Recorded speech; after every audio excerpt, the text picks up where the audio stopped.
We are.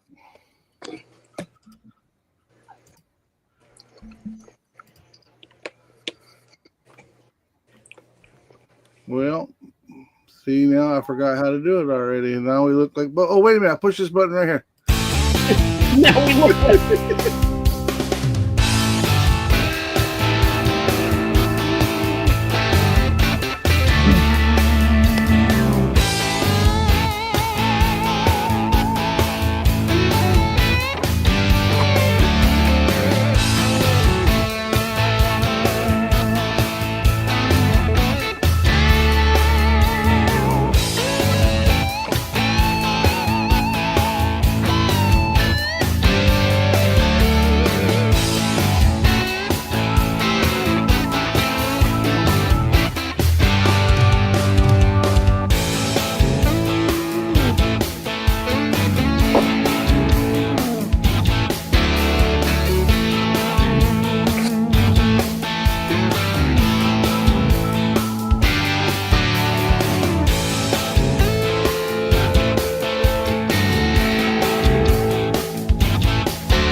Yep.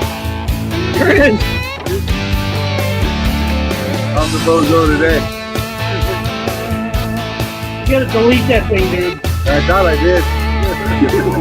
I was deleting the wrong one.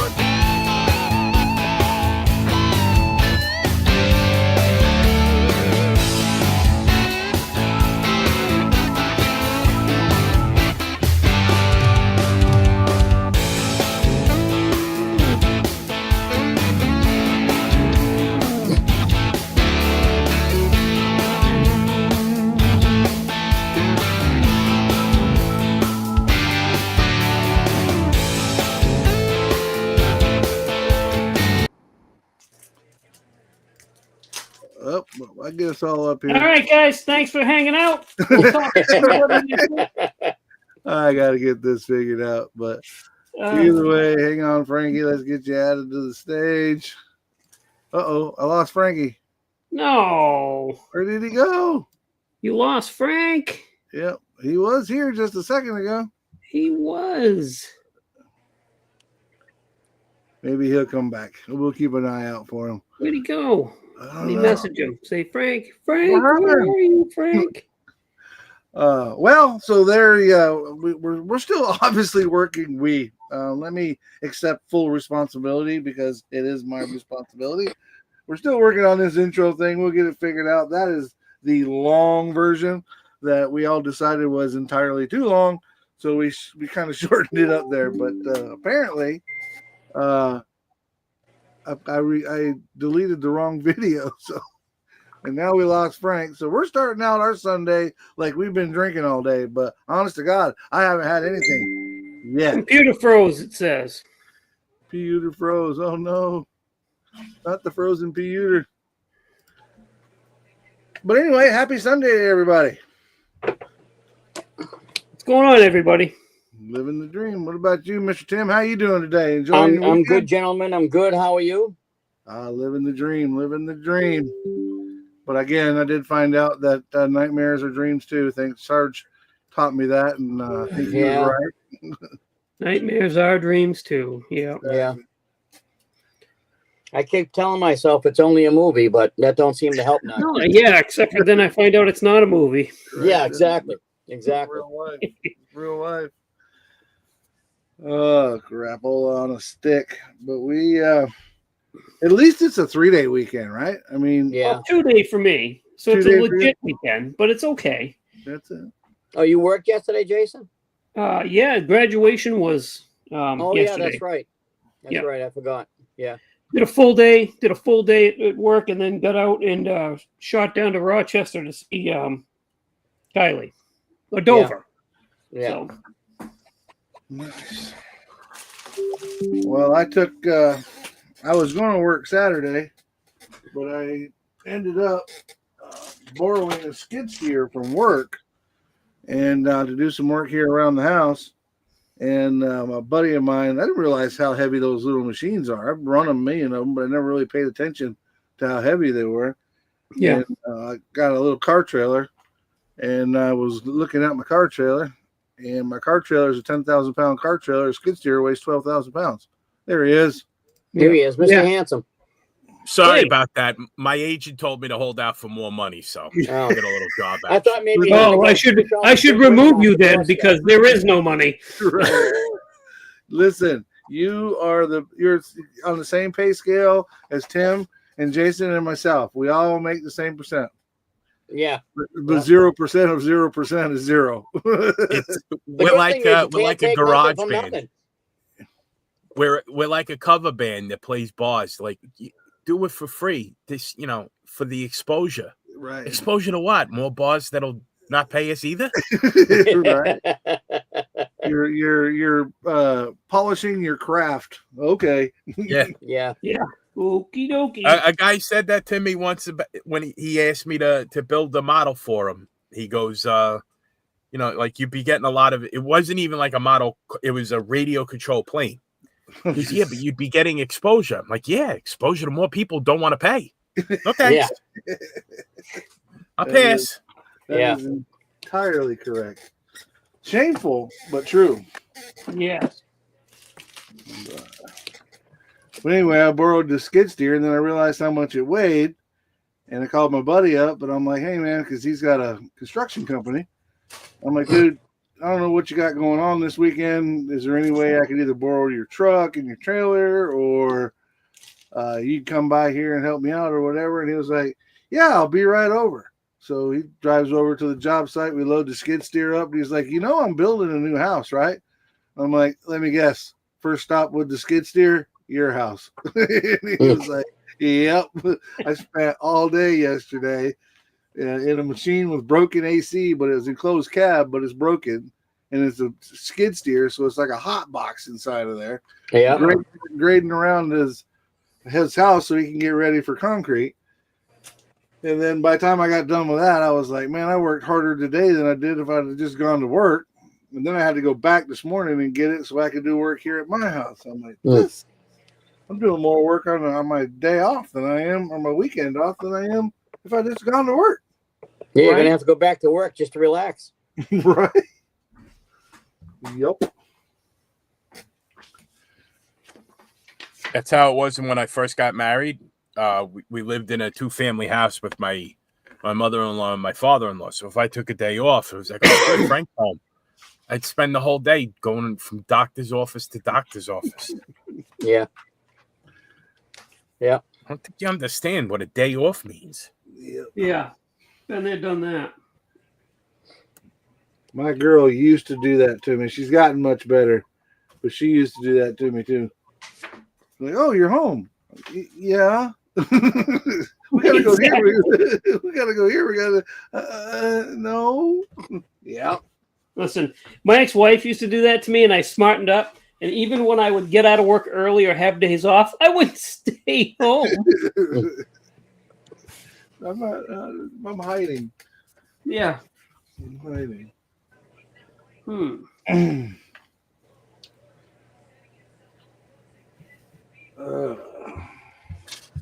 So did everybody have a decent week? Everybody in chat have a decent week? I hope all went well for everyone. I had a busy week. Busy week. Busy. Yeah, between work stuff,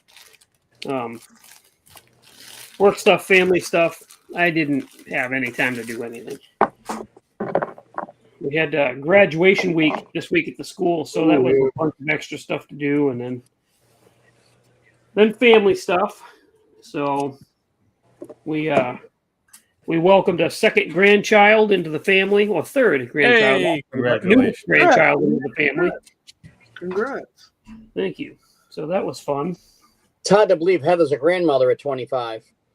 Yeah, yeah. So I did. Well played, it was- Mr. Ryan. Well Yeah. played.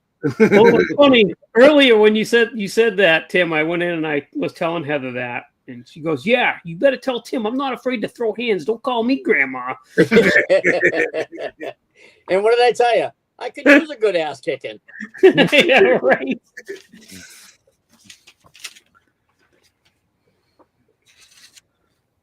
Those ass kickings are usually quite rare, but very meaningful when you get a good Yeah. one. Meaningful. Yeah. Yeah. They So definitely- I'm stuck. What are you guys working on? Do I just push repeat as what I said last week? I mean, again, if you want, yeah. I'm still working on the dart, but we're getting there. Putting suspension underneath it now. I did paint the hood and the trunk lid. Getting ready to put my first coat of clear on it. Maybe we can make a topic out of what I'm about to say. How many of you all paint it, put a coat of clear on, then put the decals on, and then put clear over that? Because that's where I'm at right now. Occasionally. I do. All depends. If I'm going to add pearl to the clear and I don't want the pearl in the decals, I will clear it and mix my pearl in, then apply the decals, and then re-clear it. That way the pearl don't get into the decals. Right. Well, I do the clear coat thing and then do one the decals and then put the another coat of clear on top of it. That's the way I do it. Nice. And that's where I'm at right now. I don't like to do that often because it just gives me more chance to screw it up. Mad Genius Productions wants me to talk you guys into building more airplanes. Yeah, Frank, talk us into building more airplanes. Wait a I minute. agree. You guys, All right, gotta go, guys. It's been a great day. Thanks. you guys haven't seen my airplane collection? Yeah. No. You've never No. seen it? Oh, jeez, hang on just a second. This is Jason. Go ahead and put me up on the big screen. This is big screen worthy. Okay. I'm Hold the phone. Okay. Oh, Big yeah. plane. There is my aircraft. Look at my aircraft. That's that stealthy bomber. Yeah. Better watch out for that guy. And that is SR-71 Blackbird. that is the completion of my airplane collection. Nice. Very nice. That's actually well, hold on. So It's up there next to my armor collection. if Oh, we're wow. gonna do that, then we can do this. I also have one of those. See? That's the F4 Phantom. Yes. F4. I know Tim has one of those. Hold on, let's put Mr. Ryan on the big. In my egg plane, That's a There it is. P40. P40 Warhawk. Yep. And probably the worst model I've ever built in my life. Oh, he has a real aircraft. Oh yeah, that's a Super Cub, the Revell Piper Super Super Cub, Cub. 132nd. No, it's 170 something, and No, yeah, really? yeah, it's Yeah, it looks in person. It's really small. I can't believe I said that. All right, here, let me get it there. Now you can kind of tell how big it is. All right, yeah, I okay. put it in front of me. It might be 148th. Maybe 148. I forget. But it came out so Might be. terrible. It's on the highest shelf I can put it at, so I don't even have to look at it. I love Super For that Cubs. kid, I it love looks pretty Cubs in good. general, but Yeah, what's that? Yeah. for that kid, it looks pretty good, Tim. Yeah, no, it's terrible. Yeah. You know what The- the thing was when I flew radio control planes, Cubs in real life are very slow, docile, predictable flyers. Yeah, The problem is they didn't translate very well into radio control, so you either had to build it from contest grade balsa, in other words, very, very, very light, yeah, or it had to be very, very, very, very big. yeah, Because if it was say 60-inch wingspan. If you didn't build that out of balsa, any like, you might have had some ply for the firewall and for some structure around the wing box and stuff like that. If you bought, like, they sell things called almost ready to fly. Yeah, those things flew like pigs. Yeah, they really they're flying past you in what a scale speed would be near 400 miles an hour. Like they were just miserable. You try to slow them down to land, they tip, stall, and fall out of the sky. Yeah, and I love Cubs too. The Super Cub is the only Cub I would ever be able to fly in because I'm too heavy. Unless they found the regular pilot. Cub, the yellow ones. I love that yellow with the black stripe. It reminds me of a muscle car. So I always like those. But they have a whopping, 62 horsepower or something like that. Yeah. You know who flies? Who used to own? Dave Wood from Woody's Scale Auto Garage. Yeah, he used to tow banners down at the Jersey Shore. Yeah. Well, talk about making it go even slower. Tow a banner behind it. Yep. Yeah. Nothing like putting a big sail on the back of your plane. Yeah. I have a foam electric one that I've flown a few times, and I'm not very good at it. As a foamy, they usually fly pretty well because they're very, very light. But I can take a corner and shut it off halfway through the corner and just float it in. It just lands on its own. It don't even need the engine. That's the thing about it has to do with the wing loading. Yeah. But, the wings loaded up, it never flies well. Yeah. And let me clarify, I have nothing against model airplanes. When we go to IPMS shows, I look at them all. I think they're amazing, the work that these people do. It just is not my thing. I bought this just to see what it would be like to build one. And this looks like something I built when I was 10. If you saw it up close, I think there's more glue than there is window on this because it just it's not my thing. It's not. But to the guys that do it, hats off to you. Have at it, because I've seen some absolutely stunning ones at IPMS shows. Well, don't worry, Tim. Model airplanes have nothing against you either. Okay, good. I'm glad they don't. I'm glad everybody else does, but the planes don't, at least. Well, I'm all I can do to build a freaking model car. I couldn't imagine building something, else. Other than that egg plane, I've never built any aircraft, and other than my little 172nd tank, I've never built any armor. Now I am getting very interested in any of the track stuff that has like a truck chassis, like the artillery. They had some Russian artillery carriers, I guess they call them, but it's basically a tank with a truck body on it. I'm trying to slowly make the crossover with that using my, being a truck, but I've never had any luck with it either. And I think it's probably because as a kid, I never was all that interested in aviation. So it just wasn't my thing. Yeah. What are you working on, Jason? Well, I finished the Blazer. So if you guys want to see that, go watch the video. Sorry, I gotta go watch the damn video. I did a video of it today. So you saved me from starting my Street Machine group build days early, right? Yeah. I was like, okay, I guess it's going to be the Porsche. I can't work on the Porsche either because that's got the same start date. So I'm sitting here not wanting to do, I don't know what I'm going to do. Spaghetti meatballs.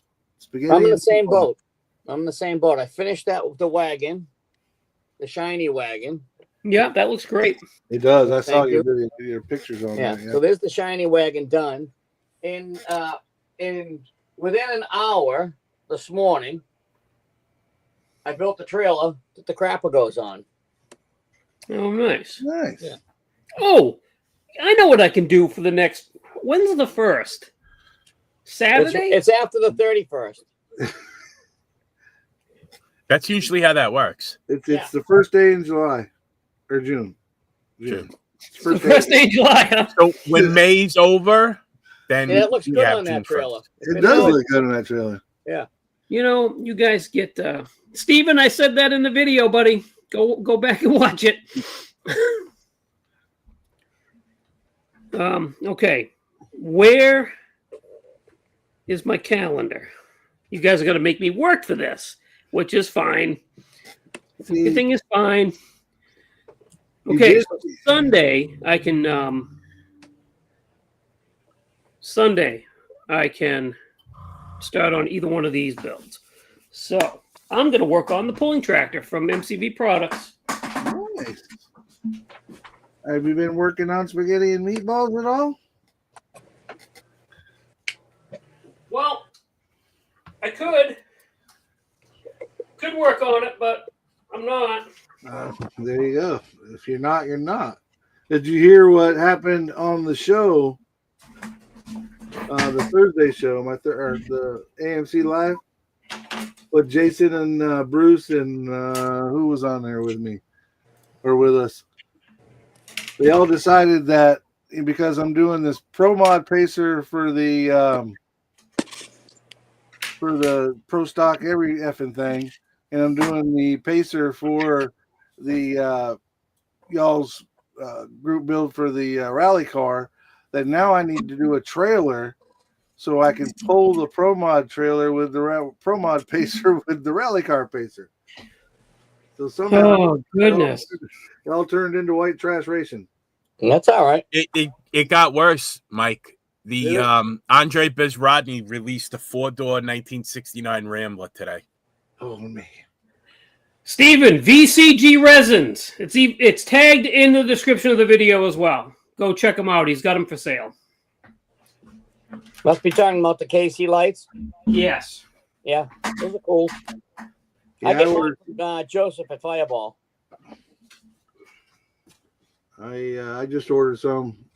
I watched your video, and when you said in the video that you got them from VCG, I was like, heck yeah, I got to go over there and check them out. I ordered me some. Dude, you get a bunch. If you order the package, you get let's see. I put 2 on the Blazer, and I still have 1, 2, 3, 4, 5, 6 left with a light bar. So the rest are going to go on that Ford. Hell yeah. Yep. Frankie, what are you working on? I have finished my USAC dartboard. It is done. It's Do you done? folks, there's 30 of you in the chat. Do you folks want to be the first human beings to see it done? Absolutely. Yeah. Oh, absolutely. Hold on. Frank, don't take this the wrong way, but I'm going to make you big.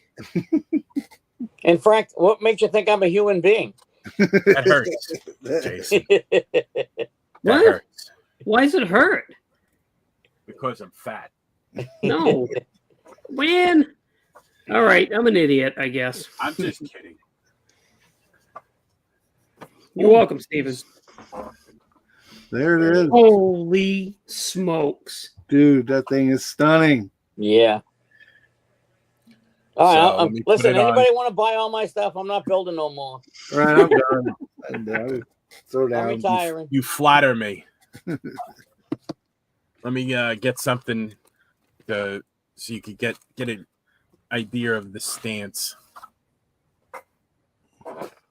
Little dusty. This is the part where I drop it. Oh, That does look good. Man. That looks really good. that makes you go, how you doing? How you Nice doing? job. Right? So to me, it looks backwards, but hopefully you folks are seeing it the right way. It did come here. I could read the decals, Fayetteville, Georgia, and the whole Listen, shit. it doesn't matter how you look at it. It's awesome. It is. That is not Fayetteville, Georgia is not where Mike McElduff lives, by the way. So let's see if we can see the engine. I Let me love that take this gold. off of this.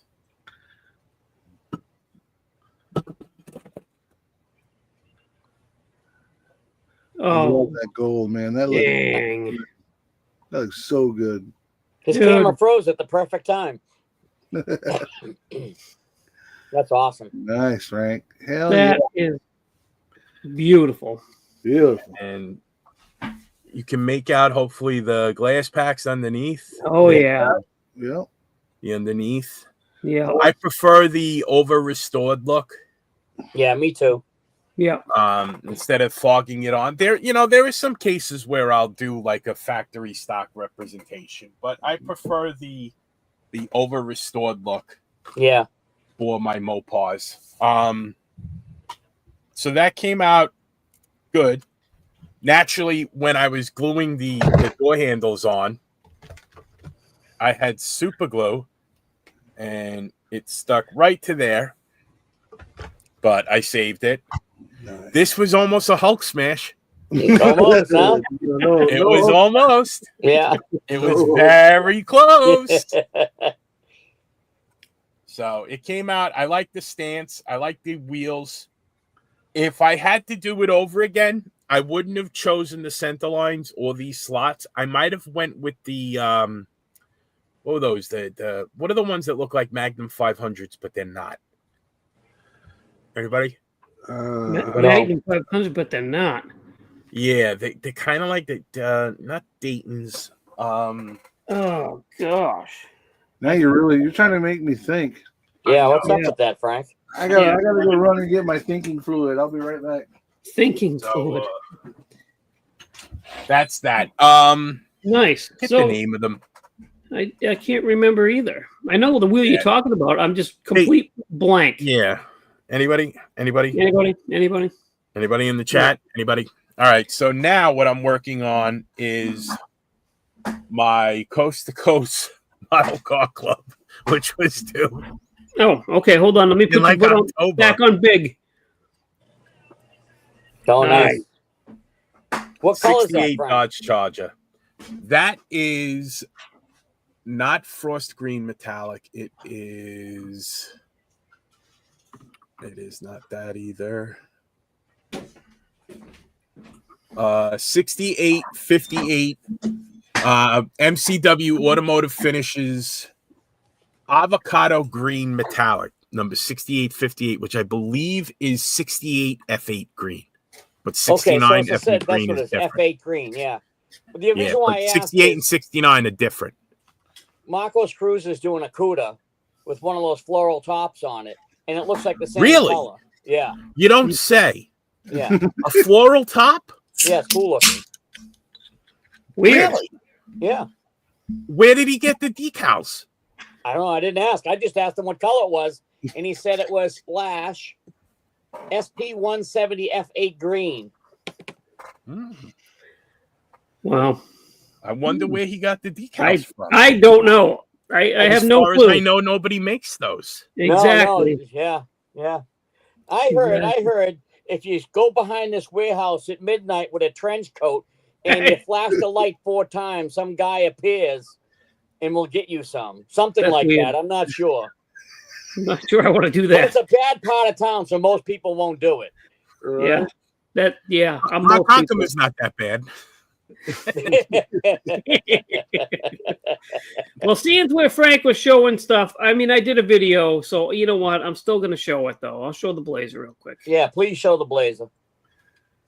All right. Frank, I saw the video Jason, that that's you not did your of Blazer. Put that away. I saw the video for. Oh, there! Look at that! Look at What's that! wrong with that? That's awesome. So there's the KC lights that Stephen Kessel was asking about. Kessel? Is that his Hey, last where'd name? you get those? BCG Resins. Resins by Reese. I hear good things about that guy. He's a nice guy. Super good guy. So that's that.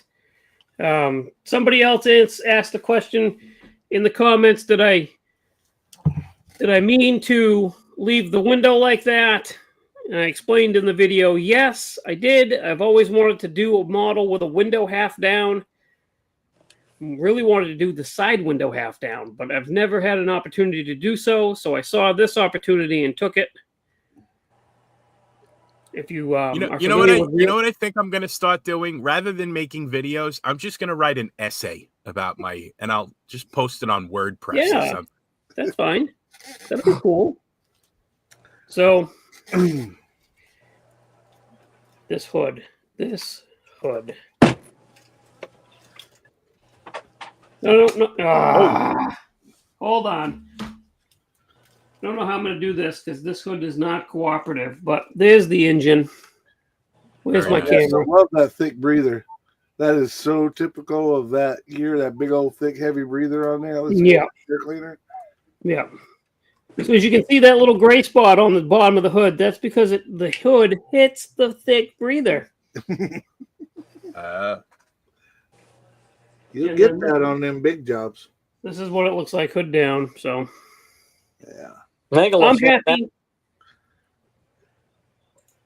What's Now I that, don't Tim? want to build mine because it won't be as good. You know, if that's Okay. a reason not to build, then I should never build anything. Thank you, Tiffany. Appreciate it. Mike's Mods and Customs. What's up, buddy? What's up, Mike? Hey, Mike. What's up, Michael? I haven't seen Mike in a while. I haven't been to many shows lately, so. You talking about a guy that's got patience. He's doing them 164 rebuilds and soups up them 164th Matchbox Hot Wheels. Yeah. Every time I think about, putting a upper control arm on a toothpick and painting it, I think of that guy. I'm like, yeah, he's way more detailed and smaller stuff that he's working with. He does beautiful work. Oh, Absolutely it's beautiful amazing. work. It's amazing work. You guys remember the what was it called? The Bullet Charger? How it had those weird wheel covers? Yeah. I have Resto-mod versions of the wheels Oh, that are those going are to cool. go on this. Hold on. Nice. I want to see that up closer. Hold on. Put them up again. Oh yeah, look at that. Yeah. Yeah. They Oh, they're yeah. tucked into dust like Nice. Nice. so. Nice stuff. First Resto-mod I've done in a long, long time. But in order to accomplish that, I'm using a 3D printed carburetor. I have to obliterate half of the carburetor, obliterate it in order to get the air cleaner underneath the hood. Using the stock engine, Yeah. but things get wonky. I built something recently that with where the air cleaner was that I couldn't put a carburetor. I cut a piece of styrene and put the air cleaner on. You can't see under it. You wouldn't even know there's a carburetor there or not. I ran a little piece of fuel line that looks like it goes to a carburetor. It's not going to run though, Tim, no matter how hard you try. You know, I sat there and turned the key that you're right. It didn't do nothing. I didn't know what I did wrong. Did you check the starter? Yeah. Well, I didn't, Did you have it in the correct firing order? Yeah. Yeah. The good thing was I didn't have to drive it home. I was just trying to get it out of the garage. So. Right. I built a 71 Roadrunner a couple of years ago. And my friends busted my chops. People I knew busted my chops because I ran one of the vacuum lines to the wrong spot. And, they gave me crap about it. Like, all right, I'll fix it. There was a guy, and this was before I had a YouTube channel.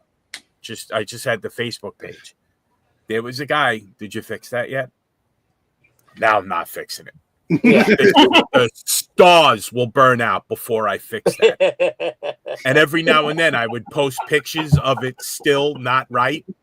Just to make you don't do that to me. Yeah. I am ninja trained in the art of annoying people if I really want to.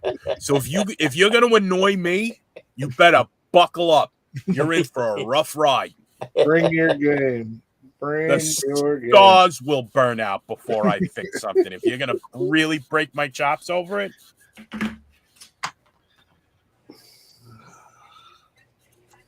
I got to figure out to work on next. I'm not working on nothing. I got an empty bench. What? Well, you could take a week off and then start the Street Machine group build.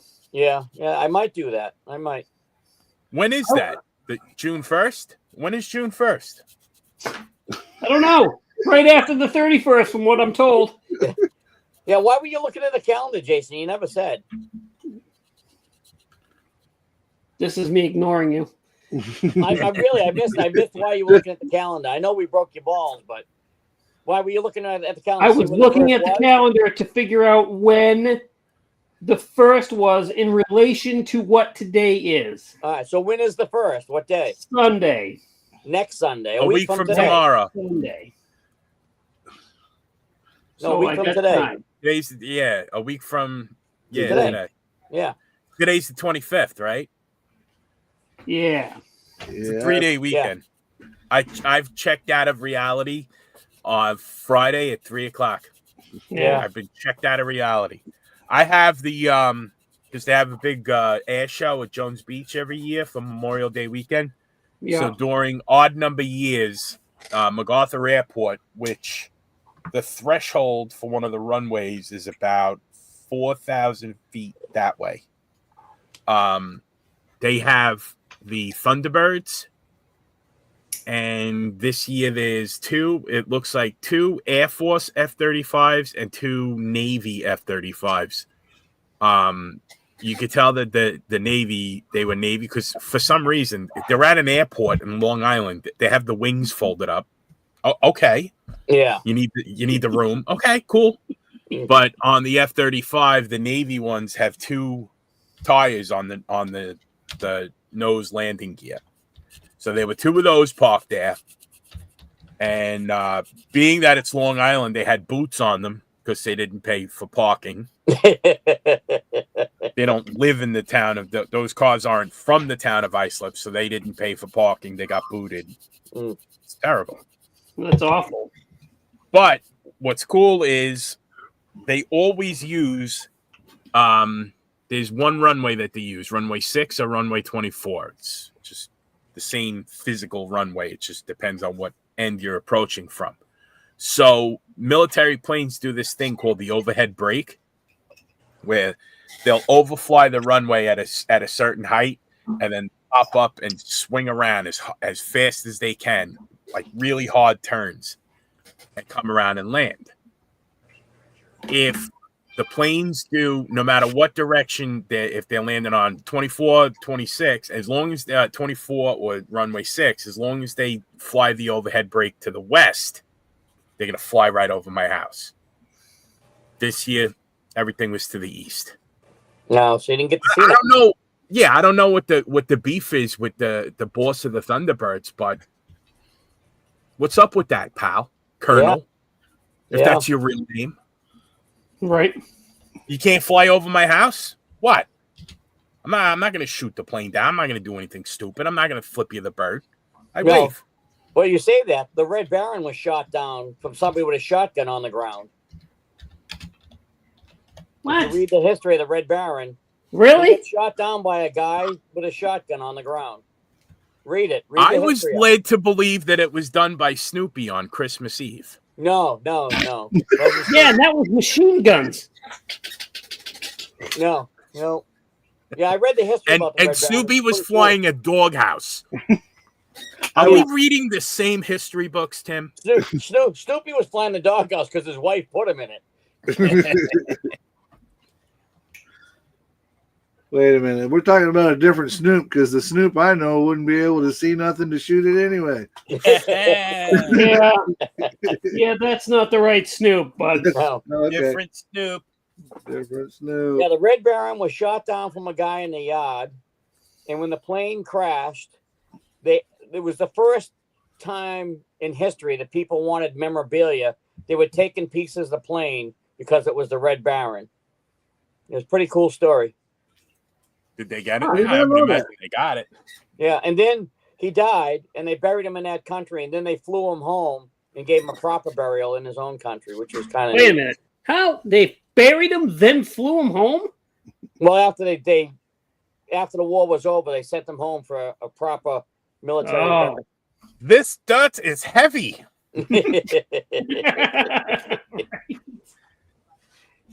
We have to let some go.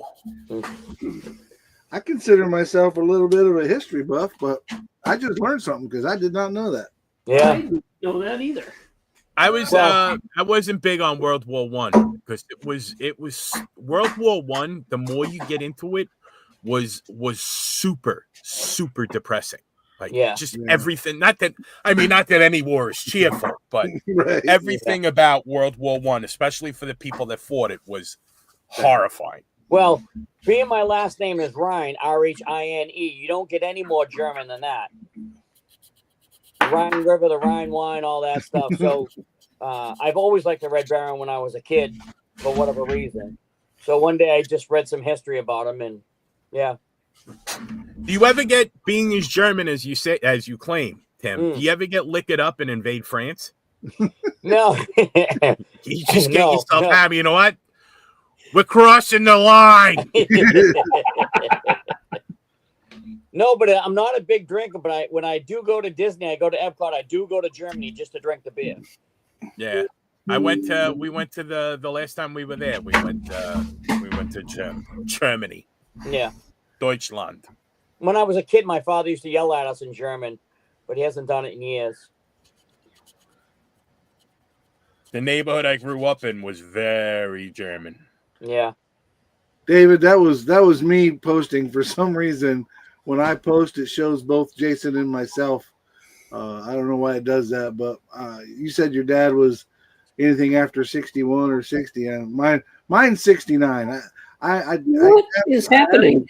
I absolutely despise anything GM or Chevrolet.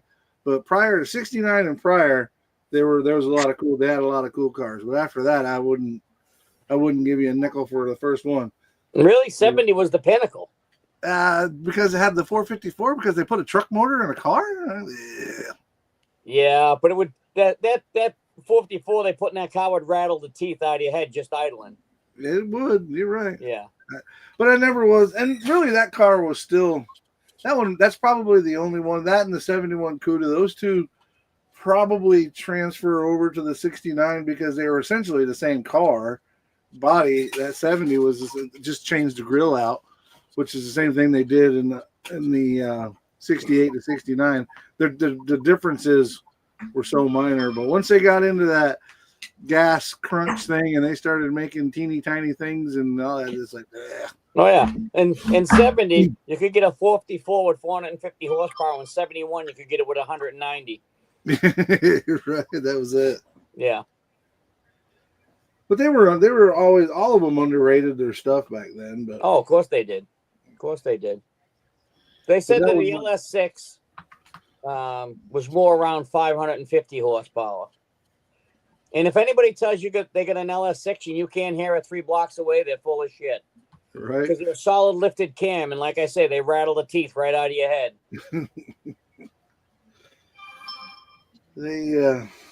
Nothing ran smoother than the 460 in the 1974 Galaxy 500 station wagon. Yeah. Yes, exactly. With the smooth C6 automatic transmission. Yeah. And the problem with that car, Frank, was you had to reach to get your sister, right? I was going to say, hold on. The only thing I had to move. The only thing that didn't run smoothly was your sister's mouth. Oh, it ran smoothly. I just had to adjust it. Yeah, you had to straighten her out. I had to move over like 2 steps, 2 seats to crack her. Frank, I'm telling you, when I watched that video, I was sitting on my couch and I was in tears laughing so hard. And to go from that to a 1980 Subaru GL wagon where all I had to do, if I went like that, I cracked her right in the chin. I told these guys a couple weeks ago that I had a Chevelle that I used to drag race with a blower on it. And I got tired of the racing and working on the car, and I sold it, and I bought an 88 Toyota pickup 4x4 brand new. So I went from a car with a blown engine and I could pass 4 cars in 4 seconds to a truck I couldn't pass 4 cars in 4 days. So it was a little bit of a culture shock.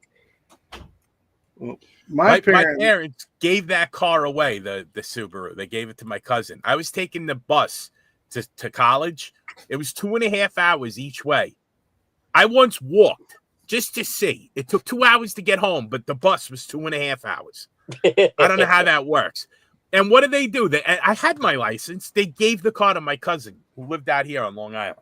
So I have a question, Frank. Yeah. What did you do to piss off your parents? Yeah. The sister. There's a couple of explanations. The first is, now wait, you have to remember the time. My father started working for Eagle Electric in July of 1972. My mother at that point was 7.5 months pregnant with me. I was considered pre-existing condition.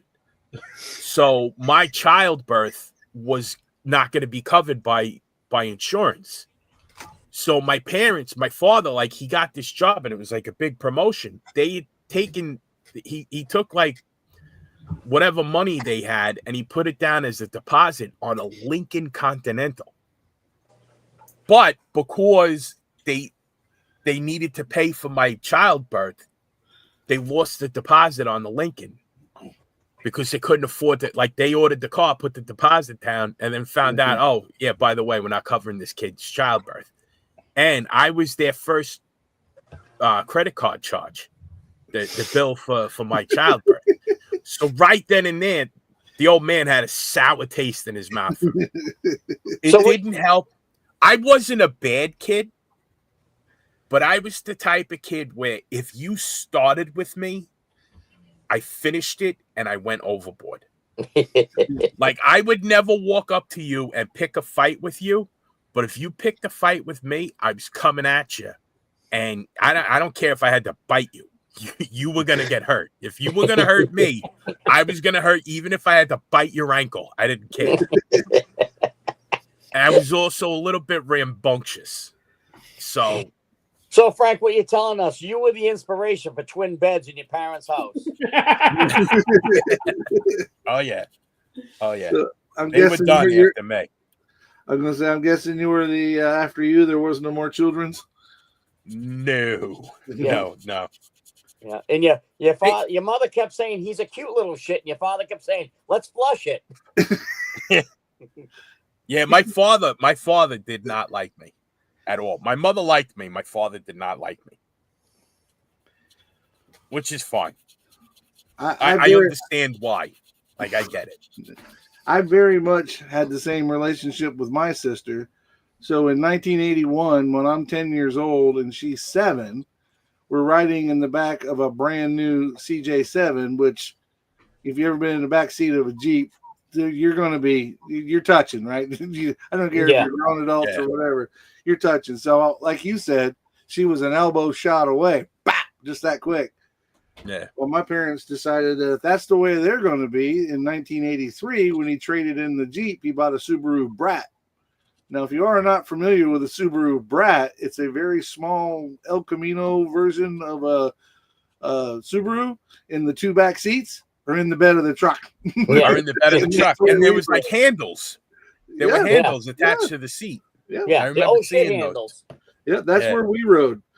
Need I remind you that I grew up in Vermont. So in the wintertime, when we went to Enosburg, which is 4-hour, 3-hour drive, we rode in the back in those seats. You want to be mean to each other, you're going to sit in the back seat. The only upside was my parents each smoked 2 packs of cigarettes a day. So riding in the back of the Brat with the blankets and the sleeping bag, I didn't have to smell them stinking ass cigarettes. Dude, that probably saved your life. It could have. It could have. At the time, I thought I was going to get pneumonia. I was going to catch my death with pneumonia, but man, they didn't even have a cap on the back of it. No, we rode in the back of that Brat. That's child abuse. Golly. I learned to drive. Now, my parents, they like to tip a few. And by a few, I mean they drank a case of beer a night between them, starting Thursday, Friday, Saturday, and Sunday. They drank a case of beer every single day. So every now and then, they'd run out of their case of beer while, like, usually on a Sunday afternoon, they'd run out. My father wanted to go up to the beer distributor and get more beers. He was already half in the bag. So I'm like 11 years old, and you go, come on, Frank, let's go. And we drive, and I would steer the car. I got the brakes. I go, Dad, get on the brakes. Dad, get on the brakes. Get on the brakes. Get on the brakes. And I'm steering the car. Now, the neighborhood where I grew up is a really, really old neighborhood, so the streets are narrow. What you guys would like the street, whatever street you live on, like Tim, maybe streets in Boston are very similar, except they're 2-way streets with a bus route on it. Right. So I'm driving this 74 Ford, and I'm looking out over there, and I got it, and here comes the Q39 up Forest Avenue. I'm like, oh, this is gonna be it. The old man's going to the clink. He's taking I'm steering the car, but he's going to be the one going for it. So I'm steering the car, and when I tell you this bus would pass by us, and you'd see the bus driver go, that kid was steering the car, and it would be so close, you'd feel like the rush of air, whoosh, go past, and then we'd turn the block on and pull in, because my father. I'm gonna get. You know what? There's no way I could get in trouble. My father was a deacon in the Catholic Church, so like, and we lived on the block of the church, so like he kind of had a reputation to uphold. But here I am. I'm driving the car. He's bombed. One time, for whatever reason, I think somebody might have been parked in our driveway, because we rented an apartment from the church, and part of it was we had a garage, and somebody, like, whenever the mass was on, people would just park in the driveway of the church because they figure where the priest got to go. But whatever. So my father takes his 10-speed up to this spot on Fresh Pond Road to buy more beer, and he's coming back just as the 7:30 Saturday mass is getting out, and he's got 2 6-packs of tall boys in his left hand, in his left arm, and he goes to pop the curb to get out with his. He hits the curb. He goes right over there, and all the beer explodes all over the street as the mass is coming out, and everybody looks. Oh, they all run over to help him. He's drunk, and his face is all busted up because he's skinning his face on the sidewalk. But the best part was, because it was the summer, the next day it's Sunday, he had to be up on the altar to do the, like he would read the gospel and then give a homily. So he says, they had the doors of the church open, and my father had this big booming voice. We used to call him Don Pardo. And he would be reading like you'd hear him from blocks away. So all I hear is, Jesus and disciples just went to the park, I believe. Because his mouth's all busted up.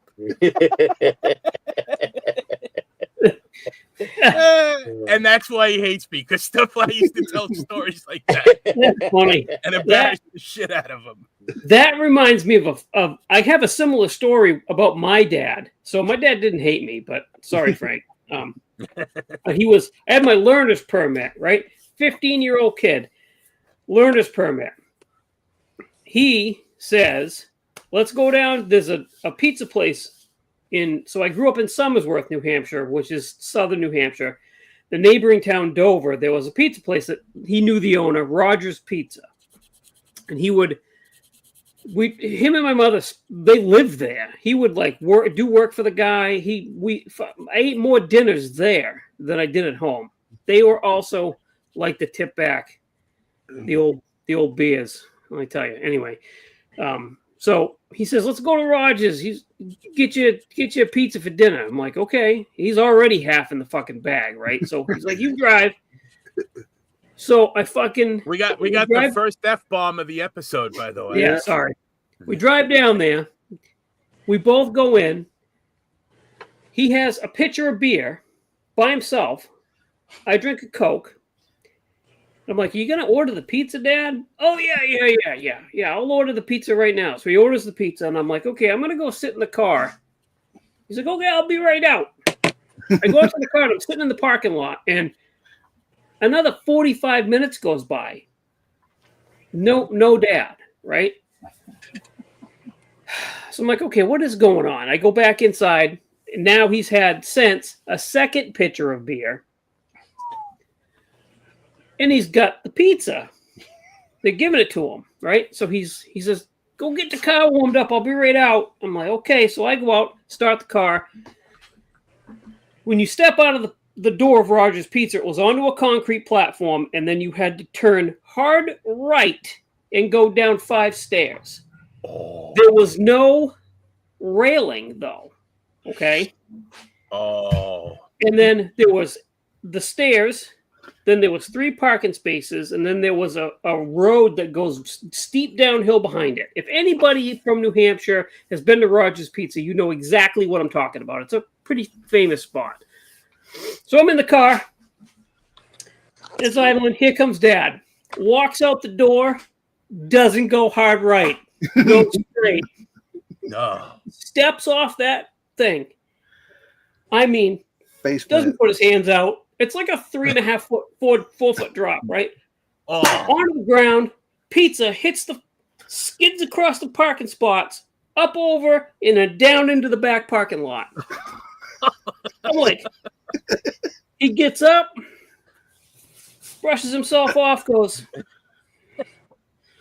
turns around, walks up the stairs, goes inside. I'm like, oh, okay, I guess I'm just going to sit here. He comes back out like 10 minutes later, and he's got like a sub in his hand. He gets in the car, he goes, sorry, kiddo, pizza ain't going to work out. Here's an Italian sub. Let's go for dinner. Like, you good, Dad? You all right? Yeah, I'm good. Let's just go home. What? And he drove. No, I drove. He sat in the passenger seat. I will never forget that until this day. Oh my goodness! So many times I would get in the car, and my mother would look at my father and go, "Are you okay?" I'm like, "Yeah, I'm fine. Don't worry." and the parkway system on Long Island, it's a lot of curves, especially the northern state and the southern state. My father straightened out every curve on those highways. I'm fine. Don't worry about it. Yeah, exactly. So welcome to talk about your dad's Sunday. Glad everybody can make it. Right. We should have saved these stories for Father's Day. Right. My father was a funny guy. He was believe it or not, he was a bodybuilder. Like when the bodybuilding craze hit in the early 80s, he was in his late 30s, and he was built like a brick shithouse, my father, muscle bound. And he was actually, what's unfortunate about me is that the Steffens men are incredibly handsome, physically fit men with an unfortunate propensity to develop kidney stones. So out of that genetic possibility, I got fat, ugly, and kidney stones. Yeah. But my father and my uncles were really good-looking dudes. Like I remember as a kid going to a restaurant, and the waitresses, like waitresses are friendly. Mm-hmm. These girls were slipping my father their phone number right in front of my mother. My father was a really, really good-looking guy. But when they would start hammering on a Thursday night, and it's not like they didn't. The only time like he would drive drunk would be technically when I was steering, and like if they wouldn't get hammered at my aunt's house out on Long Island or anything like that. So he was usually cool with it, but he was always one of like mischievous too, like but in his own nerdy way. When he was in the Army, his MOS, because he was before he married my mother, he was in the novitiate for the Christian Brothers. He was a monk. So when he got drafted, they made his MOS chaplain's assistant. So I guess that basically like he would carry a chaplain's stuff into combat, and he would have to protect the chaplain. That's kind of what they do. But he wound up doing administrative duties at the Command and Staff College at Fort Leavenworth, Kansas. And his job in the adjutant general's office was to process out colonels, majors, and lieutenant colonels who were getting thrown out of the Army for cheating in the Command and Staff College. So, like, he didn't have to salute because his arm would never come down if he had to salute every officer he saw. So he'd be like, all right, you have to take this packet over to personnel, and then whatever, purchasing to receive your final payout, and then I guess report to security to hand in your identification, and then you're done. It's like they'd mouth off to him, and like, you're supposed to address me as sir. All right, you're going to be in the Army for about another 20 minutes, so do what I just told you to do, sir. Like he would do stuff like that, but that I would only find out that that's what he did in the Army. Because I would, Dad, what'd you do in the Army? I was a bartender at the NCO club, and I was in a couple of plays. And he was the type of guy where when he started working at Eagle Electric, he'd go down into the lunchroom, and there would be guys in there that were World War II veterans and Korean War veterans, and guys that just came back from, not necessarily came back from Vietnam yet, but he would mess with the Korean. Like he would say, "Oh, there was one time I'll never forget. The ice cream machine went down at the commissary. War is hell." And he's saying this to Korean War combat veterans. And shut up! And they'd start launching into him. He was a smart ass. Well, I wonder where you got it from, Frank. I was going to say apple tree type thing. Yeah, Yeah. He was a all three of the Steffens boys were my father and my uncles were all characters. They were smart asses. My uncles had a reputation in the neighborhood as tough guys. There was many occasions where I didn't get a beating because I was Tom Steffens' godson. The beatings that I deserved. Yeah. And not as many Eddie, the my uncle that just passed away, but my Uncle Tom, he's only 20 years older than me, so he was much closer in hand, and I got away with a couple of things that I really should have caught a serious beating for no other reason than I was. There were times I walked into a bar, and they put the beer down in front of me, and they go, "That's for your Uncle Tom." Like somebody bought that. Let Billy know that let your Uncle Tom know that Billy whatever bought this for you. Okay. Yeah. Yeah. Mikey, what do you got in your hand? This is my side chick. This is that Pro Stock Everything Pacer. Oh yeah.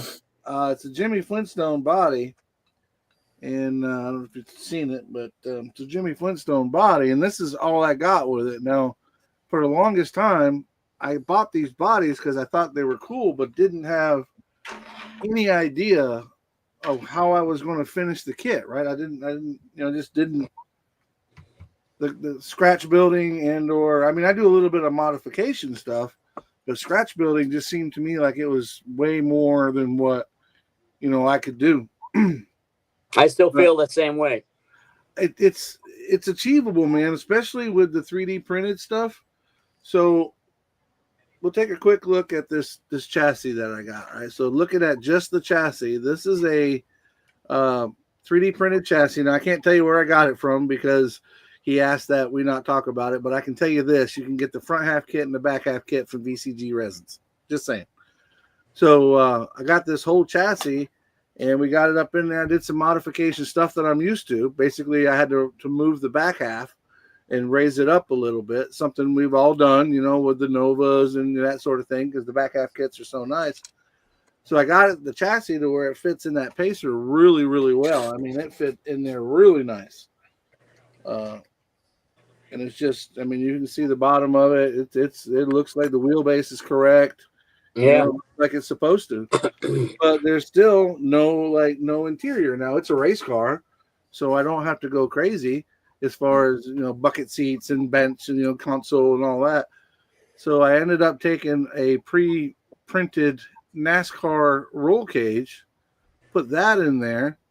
And then I got a racing seat again from VCG Resins because they're the ones hosting this contest. And then I took one of my old monogram. Actually, it was one of the old monogram funny cars, and they had that cage that goes around the seat. You know what I'm talking about? Kind of like the dragster ones.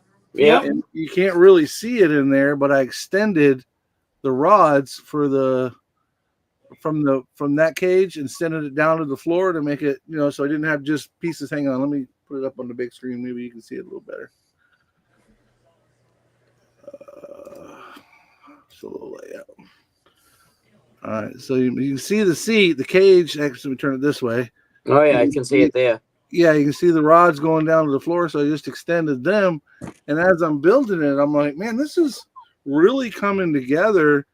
And I guess I don't know if I want to call it scratch building because I don't want to, there's some scratch builders out there really do it all. But this piece that I made for here because there's such a big gap right between the firewall and the inside of the cab.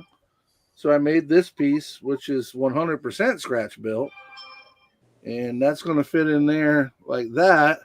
And that'll be my cowl, and then I'll run my dash off the top of that. But my point being, if any of you guys out there that are interested in scratch building but don't know, don't think, dude, it's one thing about scratch building is you get to place everything where you want it, right? And if you lay it out right and do it, it's a lot of white glue and popping it back off and changing and adjusting and figuring things out. But so far, I'm like really, really happy with the way this came along. And it's awesome. It's stuff that I didn't think that I would be able to do, but I'm having pretty good luck with it. Yeah, I'll try it at some point. Just with these, I think the saving grace is these 3D printed chassis. I think they give you such a solid foundation to work off of that, and the stuff that's out there, they give you such a solid foundation to work off of that it seems familiar to you. Like I actually went out in what I call my junkyard, which is huge, and I took all the drag racing kits that I had and that weren't complete or got started, that were somebody else started them or whatever, and I didn't know what was there. I couldn't sell them in the auction. So I put them all in one big box, and then I'm, just going through the directions and looking at what came in each one of those kits. And I'm like, okay, I want that piece for my race car. So I go to that box or whatever, and I pull out and I pull that piece off, whether it be like the steering linkage.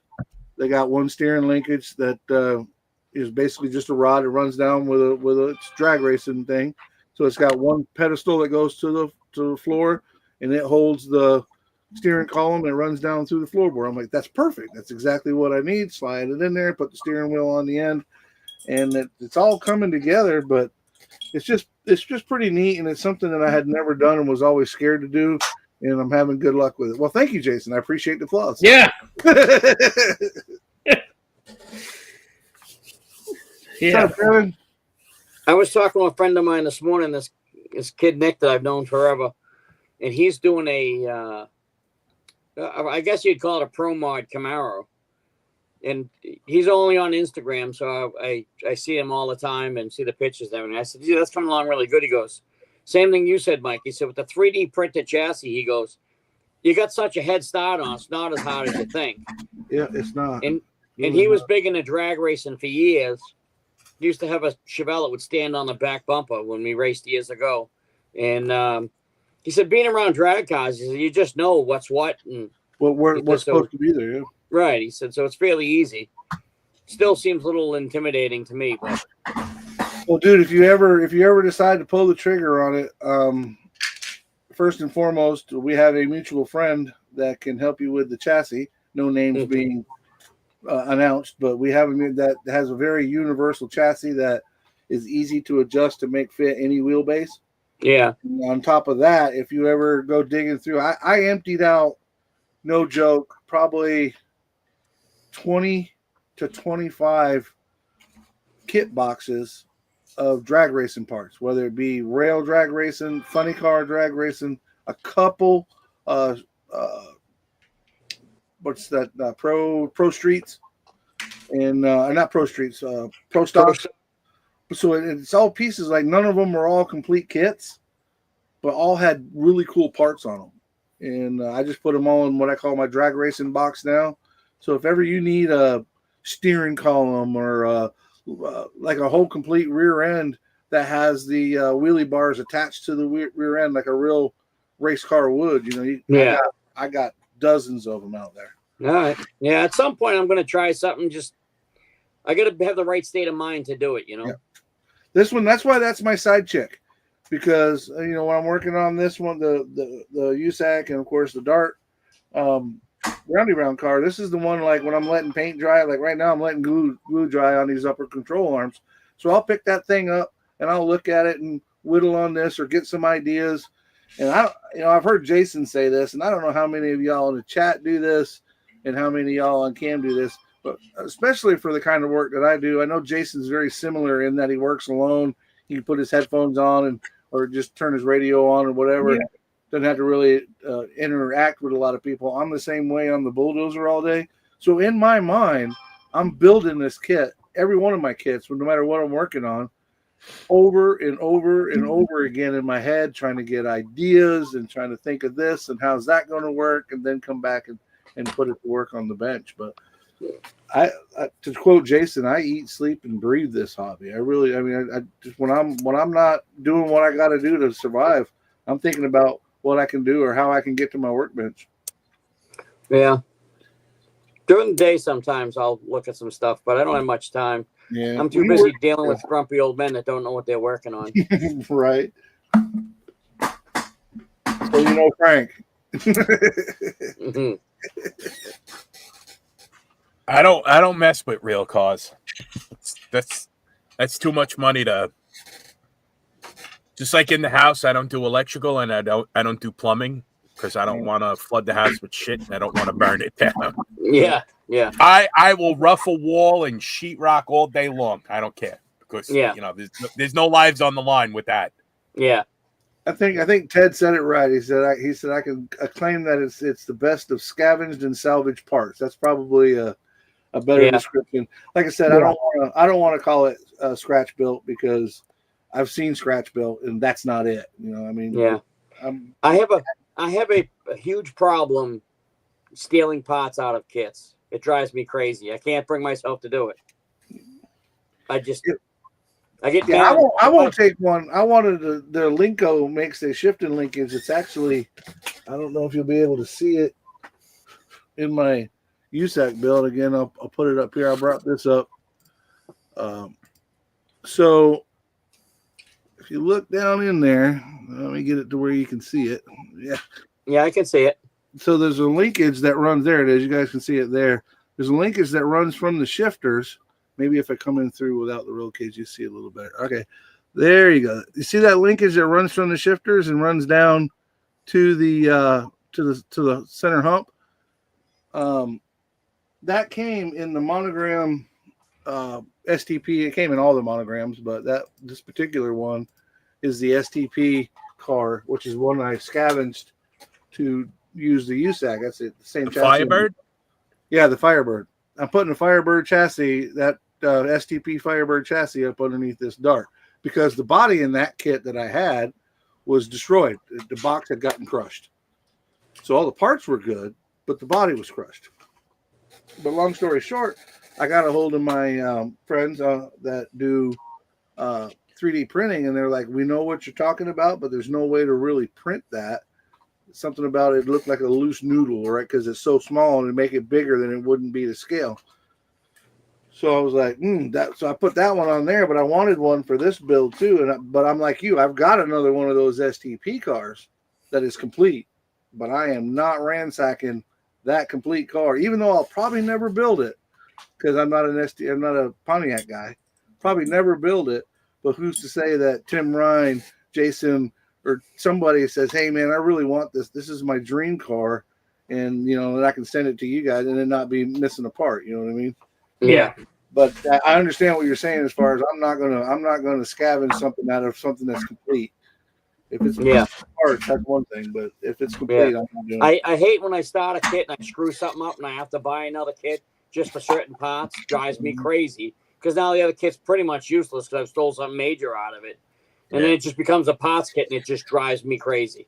But that's just me, it's but that's just my anal retentiveness kicking in, That's where those parts kits come in handy if you decide to do something off the wall, something different that you can steal from them. But yeah, I'm with you. I'm not taking a mirror.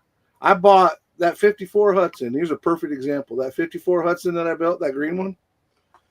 I lost the mirror off the side of it for the driver's side. I had the passenger side on and I knocked it off at a show. I knocked it off and couldn't find it. And I didn't realize it until I got home. I ordered another 54 Hudson just for that mirror. Yeah. Because I knew I could take the passenger side. If I ever built that other one, I can take the passenger side and put it on there and it would still work. The same idea. So. Yeah. I have a Mustang kit that the interior is done, the chassis motor and everything. I screwed up the paint on the body and I started stripping it and then I primed it, and then I screwed it up again, and I threw the body in the barrel. So it needs a body, but everything else is done on it, and I just can't bring myself to buy another kit just for a body. So it'll probably sit unfinished until I get aggravated and throw it all away.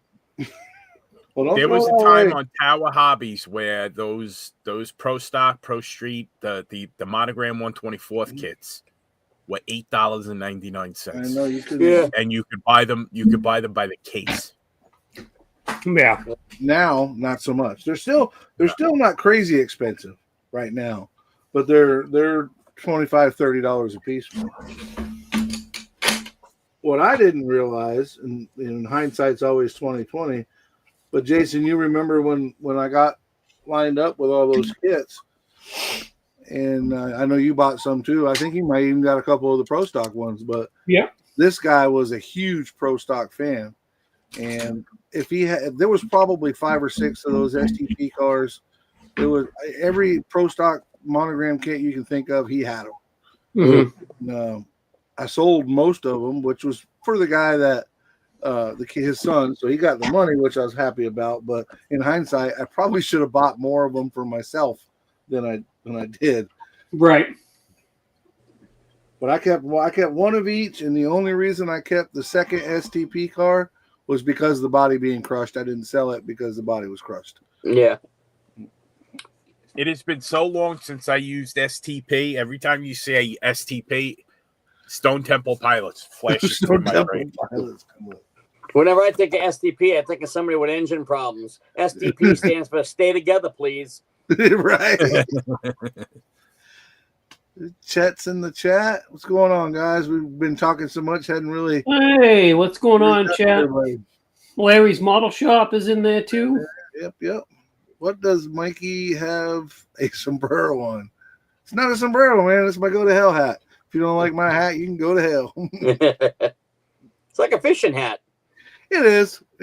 I was out there again running the skid steer today, and the AC's broke, but I had to have something on my head, keep dirt and all that off of me. So this guy, I pulled this one out, and I'm like, you know what?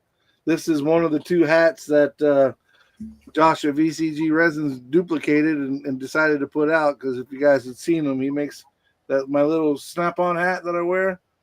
He printed one out. They come in like a package of 3 or 4, but yeah, I just ordered them. Yeah, one of them was when he built it or printed it or whatever terminology he used. Yeah, he sent me one just out of the blue. I didn't order it, and he just sent it to me. He said, "Thanks for the inspiration." And there's the little hat. Yeah, that's cool. That's pretty funny. Josh is good people. Really good people. Yeah. Josh is good people. Yeah. Very, very much so. We are so blessed. Unfortunately, Mike, they make a remember in Jurassic Park, the guy that made Jurassic Park? Yeah. The old guy. Was it you that did that? Because somebody said, yeah, I think that was you that did that. You son of a bitch. So the picture of the old guy, and instead of a cane, what was I going to have? Like a pimp cane or something? Like a pimp stick. Pimp stick. That's what it was. Like the technical, like candy stripes, and like a big pimp stick with that red and black hat on it. Yeah, that was it. It might happen. Talking about and Frank, if you did it, you have to do it and spare no expense. Yeah, absolutely. Right. Tiffany. Hey, Leon. What's going on, buddy? Tiffany from Dirt Road Cinderella. She just got a package from VCG as well, and she brought it up in her video. She's like, "Oh, this is the same hat that Mike's wears." So I ended up sending her a picture. She was like, "What color is that?" Because it's hard to see. The snap-on hat's really hard to see, and you know what it is. And so I sent her a picture of it, and I'm like, "Listen, if you got some old NASCAR, paint it black, and go in and get your old NASCAR decals. They always had the little snap-on in the livery by the door. Yeah. There was a bunch of snap. You cut that out and put it on there. It probably worked really good. Yeah. I love the color blue of Josh's resin. I love it. Yeah. Like a grayish blue. Yeah. Love it. It's like a battleship color. Yeah. There's the hat. Yeah, there's the hat. There it is. Yep. Hey, wait a minute. Are you telling me I got a Mikey hat? You got a Mikey hat. I do. Nice. I know what I'm doing with that. But like I If said, you I want don't to become Heisenberg, you got the hat already. I thought it was really cool that he come up with it. I'm sure he was doing it anyway, and it just happened to fall into the package. But I thought it was really funny that he did that. Oh, okay, Shaggy's got a question. Hey guys, quick question. What, in your opinion, is the best donor kit for a rat rod build that is next theme build for our club? If you're asking me, an old semi truck for the wheels. That's a good one. You can use the wheels and tires off of it and put it on almost anything and make it cool. The dual wheel in the back, look, if you look, there's a lot of rat rods that have the dual wheel truck wheels in the back and the big wheels in the front, and it's slammed to the ground, and they do all their stuff. What about you guys?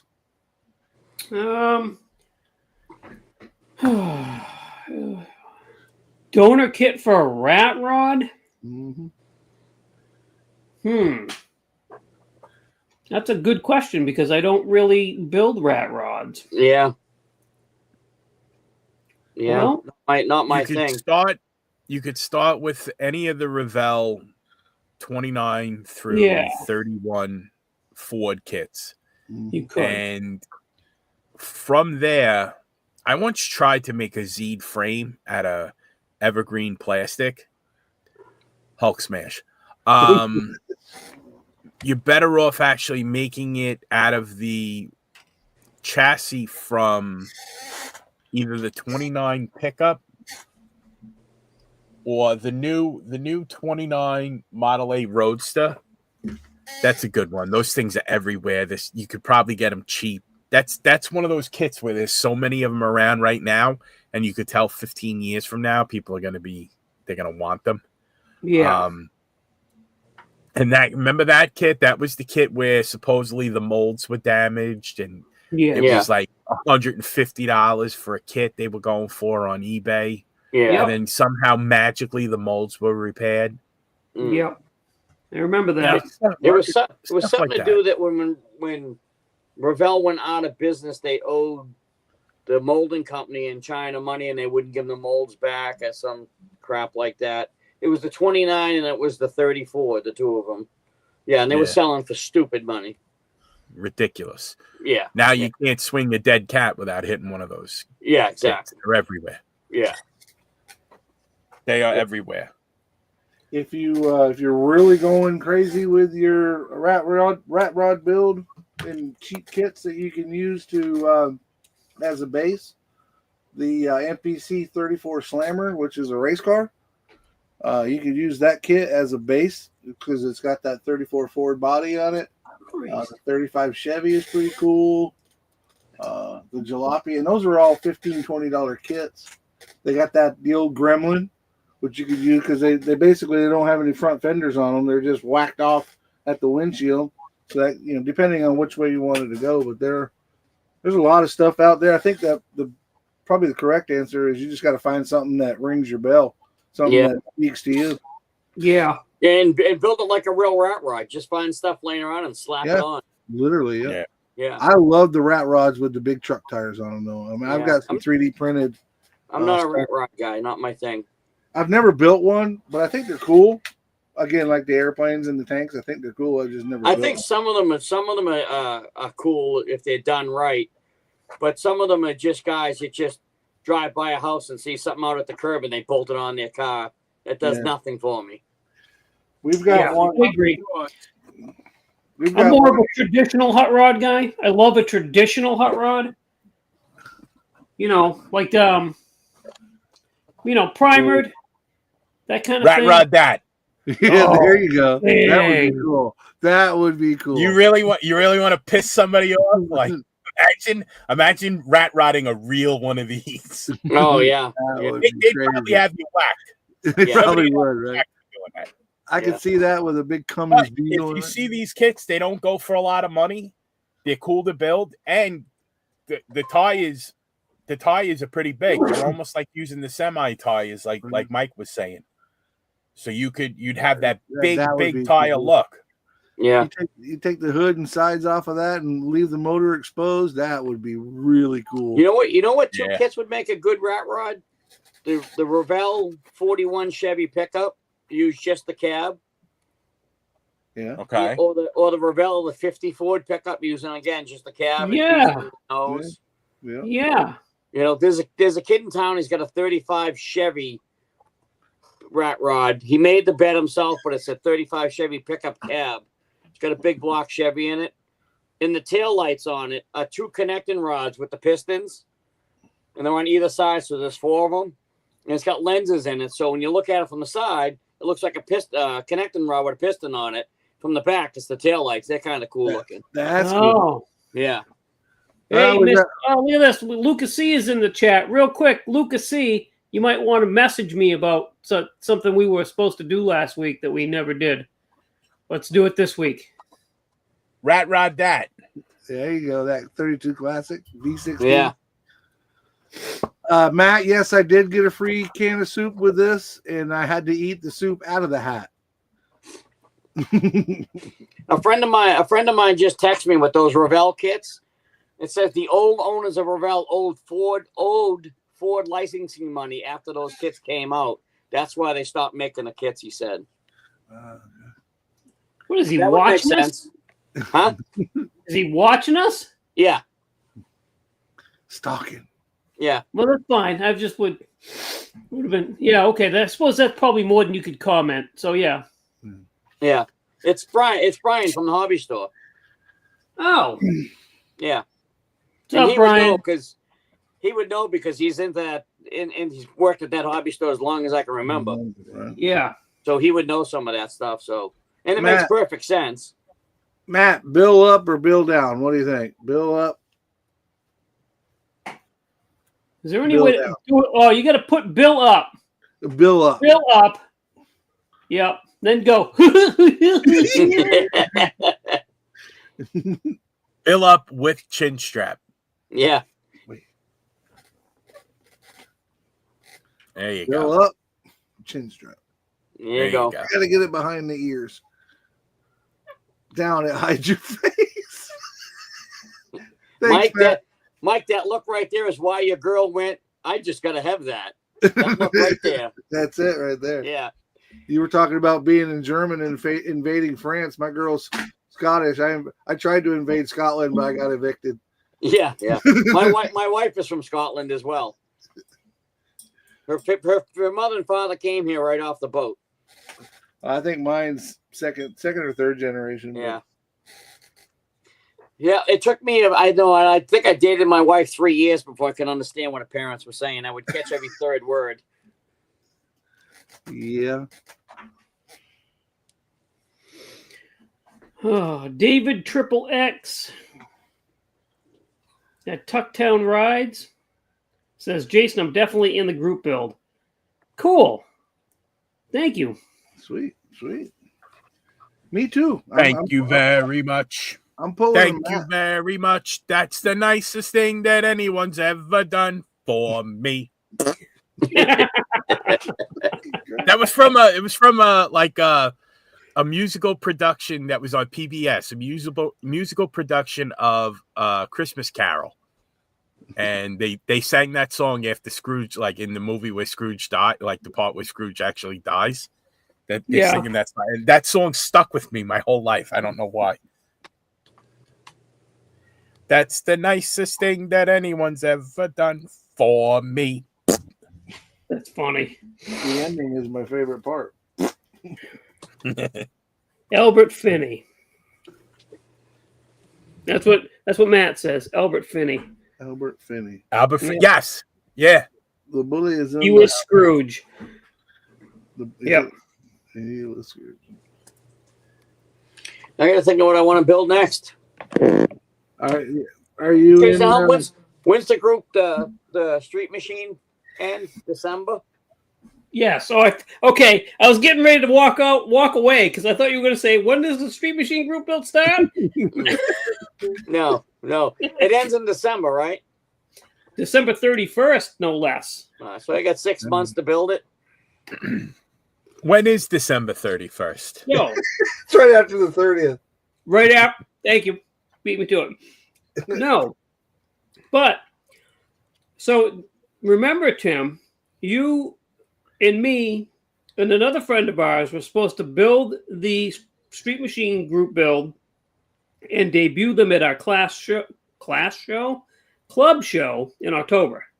Okay. So what are we in? We're in what? So I get June, July, August, We've September. talked October. enough about what day it is. I think we all know what day it is. Yeah. So it'll take me a month to build it, so I got time. Yeah. You sat here for 2 hours with your thumb up your ass doing nothing, Tim. Yeah. You could have been working on it. No, been. Get cracking. you Well, I can't gotta work tell on you. it until the 1st. Yeah, he's For those, that? for those who care, every now and then you do need to sit with your thumb up your ass. it helps recharge the batteries. Yeah. Sort Because of. you know, your thumb Hey, doesn't Frank. hurt as much as when Frank. you have your head up your ass.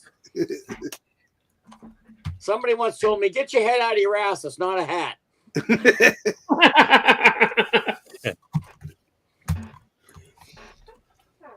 Oh yeah, that's right. Rattle Can Shenanigans. Let me highlight yeah. this because this is a good one. Ted's right. You know, Tim, you could always build a 66 Malibu flip nose for the year I know. of the Malibu. It's funny that he says that because I have one of those, and I was. Who doesn't have one of those? I was gonna say, I think Yeah. everybody has one. I think they came in the mail with I can't think of that album. Peter Frampton. Remember the Peter Frampton Comes Alive? Everybody had that. They Yes. just sent them to you free in the mail. And I think Yeah, that's how this exactly. kit comes too. I think so too. It's like I get home one day and I'm like, really? Another 66 flip nose? Really? Yeah.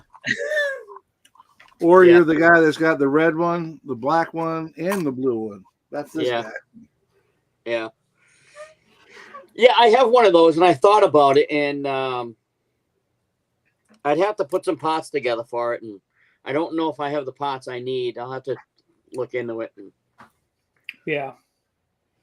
the other thing I was thinking about is the 2 new Dodges that came out from Mobius, the red one and the blue one. Yes. Thinking about doing one of them. I haven't opened mine yet, but I've got the 991 and then the street version. And I've seen those put together. They look amazing. Yeah. If you're building those models, go on eBay. A fuse sprues loose. He makes The grills. I have them. direct fit. Yeah, Yeah. beautiful stuff. This way you don't have to do a wash. You don't have to hog them out from behind. Done for you. Yeah. Beautiful. Yeah, they're nice. Yeah, I bought Really them nice. both. Yeah. Yeah. Yeah, I don't know what I want to build. I got to think of something. The problem is my stash is right in front of me. So you're standing here looking at over 500 plus kits, and I want to build them all. So then you don't know what to build. What about that motorcycle, that Meng motorcycle that you had? Yeah, that's a long-term project. It's beautiful, but that's a long-term project for sure. That's a winter build, I think. I forget that you guys have those What winters? winter builds. Yeah. Yeah. I don't have winter builds. It doesn't get winter down here. No, it gets hot and then less hot and then hot. Right. Yeah, Mixed exactly. in with rain. Yep. It's getting to be summertime, so we're gonna have rain. You want to hear the Is he above me? Yeah. Yeah, He's above me, right? yeah. Perfect. The Florida weather report when we go down there for Disney, it's going to be hot throughout the day with continued heat until it gets cold, which it will not get cold, but you will get rain. Then it will become heat again, and it's the same thing every day. Yeah, that the Florida guy. I don't know if you guys have ever seen him on TikTok or whatever. Oh my God, it's Wicks. That dude, he called the Florida guy. He is absolutely amazing, but he tells the truth. It's like, so the last one he showed is this guy. He said he calls them the non-Floridians, right? So the non-Floridian standing in the house next to him is like, okay, it stopped raining. Let's go outside. He's like, you don't want to go out there right now. Mm. No, don't go out there right now. And the guy's like, what? It's not raining. The sun's out. It's let's go back outside. He's like, you got to wait a little while. He's like, I'm going outside. You Floridians guys, you don't know what you're talking about. And he opens up the door, and it's all the same guy that does like both sides of it or whatever. Yeah. Yeah. And he plays super humidity, which is what happens after it rains. It gets like stupid humid. So super humidity is standing in this red like onesie outfit with a mask on, and when the guy opens the door, he goes. The guy shuts the door and he's laying on the couch with his glasses hanging off his face. He's like, "Wow, you weren't lying." Yeah, that's exactly what that humidity is like in the afternoon when you go outside. What happens when you get weather like that? When it gets super humid like that, you're nice and dry sitting in the house. You walk outside, you think it's raining, but it's not because you just sweat that fast, and then you go back in. That's funny. It was fun. That guy's if you don't have him subbed, he's hilarious. Oh my God, it's Wix. Can't miss a big black dude with dreads. He's just so funny. Oh yeah. On Instagram. Yeah, he's on Instagram. He's on TikTok. He's all over. Yeah. He is so funny. Dude, we had plowable snow here in New Hampshire this past week.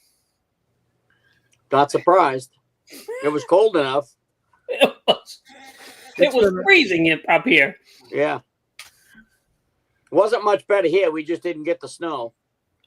Chat, I'm working on it, boss. I'm working on it. I got the suspension to put underneath it, and I think probably, don't hold me to it, but probably by this time next week, Jason and I will be able to announce at least when we're going to start the 2025 edition. I don't think it's a smart idea for us to pile him on top of his group build, but maybe middle of January or middle of June, July, something like that. It's coming. Let me just put it that way. It's coming.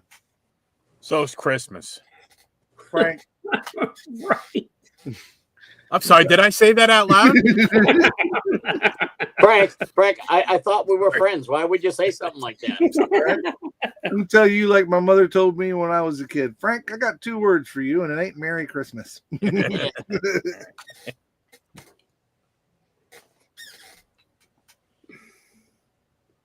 Yeah, I don't know what I want to build next. That's a dilemma. That is a dilemma. Yeah. You got a 69 Camaro? Got a bunch of them. There you go. The problem is you got to have something that speaks to you that you want to build. That's it. We can give you ideas all day long, but if you don't speak 69 Camaro with a vinyl top. Yeah, if I knew how to do a vinyl top, that would be good. You know a guy who knows how to do a vinyl top. I do know a guy that knows how to do it. Yeah. Yeah. 69 and 69s, you don't see a lot of vinyl tops because between the trim on the window there's a little and the space. Vinyl top, there's a little space of the body color. Yeah. Mm-hmm. A friend of mine in high school had a 69 SS, and man, I loved that car. It was Hugger orange, black interior, had the houndstooth. Do a 69 Camaro with a floral top. That would be different. No. I'm good with that. Do a Super B. Do a Super B with a floral top. I know a guy. Yeah. No, maybe get you the decal. I can't build any more Super Bs. I already built 2. So I'm done with Super B. I ordered my pitchfork hood for my Super B. Did you? Yeah. Nice. And now I really think I might have to do a floral top on that. Yeah. Well, I was sitting here. Actually, you say that, Frank, a Super B. I got 2 Roadrunners and I got a GTX. I could do one of them. And which GTX? It's blue on the box. AMT? No. The AMT? No, monogram. I hate AMT kits. Don't like AMT kits. Sorry. Sorry to the people that love them. I don't like them. Look at this. What are we looking at? Look at this. Would you look at this? Just look at it. Just look at it. What am I looking at? I got all kinds of cool stuff here. Floral top. Well, that's a mod top. Same thing. I know neckbeards who may differ. Yeah. Neck What beard. is this? Is this floral or mod? That's the only floral. Green is the only floral top. Okay, The other two are Fine. mod. fine. Oh, there we go. This would look really good with top banana. That's what Marcos Cruz is putting on his CUDA. Yeah. Yeah. Jason, That would look what did you want to paint top banana? Super B. No, that's right. Okay, yeah. Yeah. I got a whole bottle. Of top Super banana. B, you can only get the floral top, the green. You can only get it on F6 spring green, white, or black. Well, it's a good thing I don't care. Wow. Wow, that was a hot I'll right put there. I'll put a damn floral top on a Camaro. Apparently, Tim, on my way to the refrigerator got this to one get my too. modeling juice, Frank, I came got up with this one too. Which one is that? Hold that up.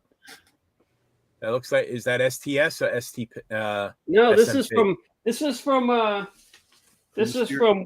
Welcome to SMP? Frank's Model Works Mod Top Decal Club. That's not mine. It is. I ain't mine. Okay. The Whatever other you one's say. on. No, The other whatever one's you on. say. Whatever you say, but this is That was nice. That Another one? guy named Frank that sent me this then. That's that might have been a leftover SMP. I'm looking on the back of the paper. Hayes? That's not me. Okay. I might have sent it to you. That might be an old SMP decal. Okay. Well, They're not in production anymore because the gentleman passed away. that's too bad, Yeah. actually. The not that there's a problem, and I'm not besmirching the deceased, but a lot of times those decals were mistakenly printed on white paper, and that makes for a decidedly non-prototypical look. The decals, the files. See, like I have the files. If a decal manufacturer wants the files, they can have them for free. I have no problem providing them in any format that they want. I don't care. They don't have to pay for them. Nothing. I don't care. It's just the way that I make them when I do print them out. They're on clear decal paper, and you got to put them over a white. You gotta put them over. Top. Yeah. What happened? You put It'll under work. over a dark color. It won't look right.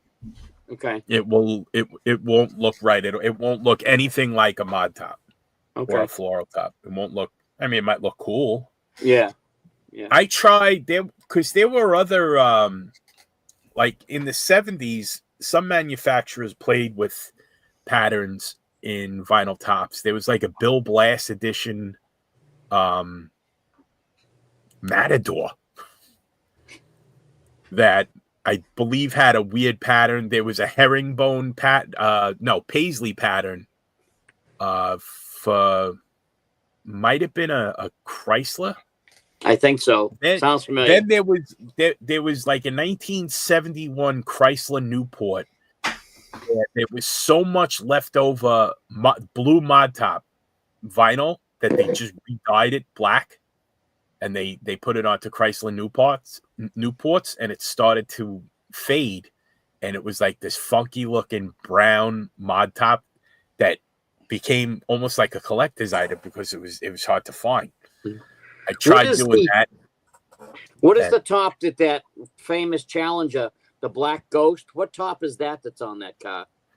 I don't know. I don't know. The thing is, like, there's It was a rules. factory option that's on that car. What year was it? 70 or 71. Because the mod tops and the floral tops, you couldn't get them on a Dodge in 70. In 1970, you really can only get them on Barracudas. Yeah. They would.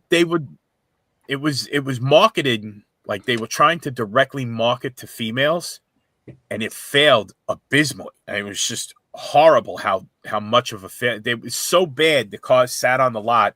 Some dealers ripped the mod top off and just put a regular vinyl top on it. Wow. Yeah.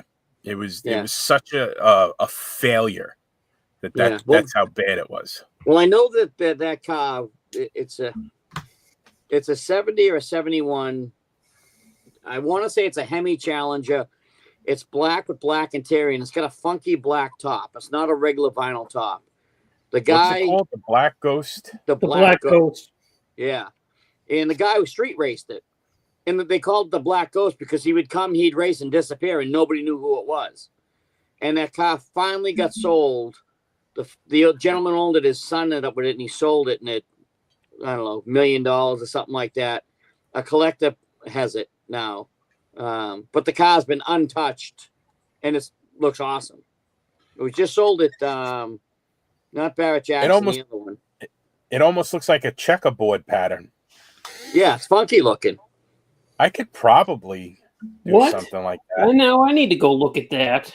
Yeah, I just didn't know if you knew what it was, Frank, because you seem to know a lot about I had heard the story, but I didn't. Well, now it sounds familiar. Well, they're looking that up, Tim.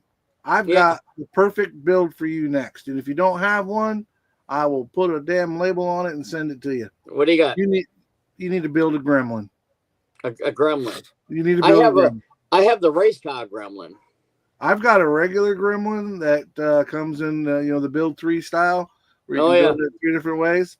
Yeah. If you ain't got one, brother, and you want to build it, by God, I'll put it in a box and send it to you ASAP. All right, I'll let you know. I'll think on it.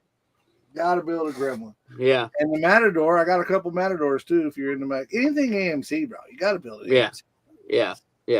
I'm gonna later on, Mikey, PM me your address so I can send that other one out to you. Yeah, you still need to send me the ones that you want to negotiate. Yeah. I'll get around to it. I just assume get this in your hands though, so you have it.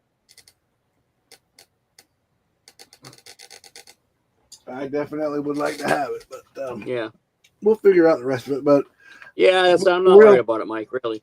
Yeah, I got some really cool AMCs and that should end up in your hands. I'm telling you, you need to build an AMC. Except the one you got. Don't build that one. No. Send that one to me. I got to decide on what I'm going to do with the Rambler. If I'm going to build it stock. I wrote a story for my model club in a newsletter. So, and I showed Jason the car, and Jason even met the guy. So this guy that used to be a customer of mine years ago, and I was in the automotive business. This guy, Bo, he's a nice guy. He's into restoring cars. Right now, he's restoring a Ford Country Squire wagon with the wood grain with every option, including a 427. It's all factory options on the car. That's alligator skin, Frank. Oh, alligator. Oh, okay. Yeah. So anyway, so this guy, his son was getting older and he wanted to restore a car. And his father said to him, we can restore anything, but I'm not going to do a Camaro, Chevelle, Mustang. You got to find something odd. Now, Bo's father was an AMC guy his whole life, always had AMCs. So they go to this. So the kid finds this ad, and the car's down in the Cape somewhere, and it's a Rambler Scrambler. Okay. So as soon as the father reads the ad for the car and he's sorry, we're going to go buy it. He calls the guy, says, we'll be down. I'm bringing my trailer. We're going to buy the car. Didn't haggle, nothing. The car's apart. Bo gets there. He meets the guy and recognizes the guy and knows the car. When Bo was a kid, there was a dealer in Medford, Massachusetts, an AMC dealer. His father was going to buy a new Ambassador. They had this particular car in the showroom. It was all roped off, so he couldn't go near it. Because back then, the AMC deals, depending on how big they were and what they sold, only got so many. So while his father was talking with the sales guy, with the Ambassador, he snuck under the rope and sat inside this Rambler Scrambler and remembered it. The sales guy come over, yelled at him, blah, blah, blah. So now fast forward all these years later, that sales guy the next day bought the car for himself. He had it all these years. So when his son showed him the pictures of the car and he saw the metal emblem on the trunk, he knew exactly what car it was. He went and he bought it and they restored it. out of, you go to the AMC Nationals, whatever it is. Yeah. That car is number 2 in the country as far as factory perfect. Is that the car that I saw? Yes. Yeah. Yeah. So, That is awesome. and now when I went to SIBO, because I bought the kit and I wanted to build one, I asked him his car. He's got like a little showroom at his shop, and the car's in there. So I stopped one night to take some pictures of it, and we took it out. He reached under the desk and he gave me his built one. He built when he was a kid. When that model first came out, he built that model. He still had it after all those years, and he handed it to me. He goes, "Hey, you can have this. It's missing the hood scoop and I think a mirror. The body was never painted. It was just white, and he put the decals on. I still have it. I cleaned it up and I put it in my collection. Wow. So I kind of want to build a kit, like the real one, because I got a billion pictures of a real one. But kind of want to change the wheels and some different things on it. And if anybody wants to read that story, it's a pretty good story. Go to classicplastic.org, and it's in one of the newsletters. I forget what one, but that story I wrote is in one of the newsletters. I meant to ask. Go ahead. Go ahead. I'm not going to talking to you guys about that classic plastic. When you do your meetings, I know at one point, a little club that I was, they would do people, because I'm in the middle of a retirement community, so there would be people that were members that were out of town for snowbirds type stuff. Now, with your classic plastic meetings and club, do you guys offer a, if I was here in Florida and wanted to participate in classic plastic, how would I go about that, or is that even possible? It's possible. We have what we call long distance members. We've had some members that were members that lived here and have moved away. So they go to our meetings via Zoom and just see what goes on and all that. Right. And they don't have to pay dues or any stuff like that. We just like you to write something for the newsletter once a year or something like that. Or donate to the toy drive we do every year, something like that. But yeah, you could do that, Mike. It's the first Saturday of every month, unless it's a holiday. Then it's the second Saturday. What time of the day is it? It's from 1 o'clock until 4 o'clock. All right, and just go to the Classic Plastic website. Classicplastic.org. And then find out, get all the information through there then. Yeah. Where are the meetings? The meetings they are at a, Jason, what's the name of that hall? It's an American Legion Hall in Dracut, Massachusetts. Yeah. Because you guys I got to a lot take of the ferry. Yeah, you do have to take the ferry. It's funny, Frank, you say that the ferry. We had a club president, this guy, Del Payone. He was always on the cover of he was on covers of Model Magazine, all that. His builds were phenomenal, but they're nothing compared to who he was. He was just that guy that came in the room and commanded attention. And everybody liked him. He was just a super, super guy. I miss him to death. And he passed away. And the guys from the Liars Club, let me think of their names. I saw his work in Rich August. He passed away also. Yeah, Rich August. And I'm trying to think of the other guy that still comes to our show. Oh, I feel bad. I can't think of his name. But he's Paul a super Drago? nice. What? Paul Drago? No. Bob I know who he Seagrave? is. No, I can't think of his name. Anyway, when Del passed away, they took the ferry, came to our meeting, and sat in one of our meetings just to show respect for Del. And I never forgot that. That was, to me, was huge. I didn't know Rich August that well. I had just met him that day. But he was a nice man. He was a very nice man. To do that, that always floored me that they do that he did that. Yeah. I can't think of the other guy's name. And if I got to get down to a Liars meeting. I suck. I need to get to a Liars meeting. Yeah.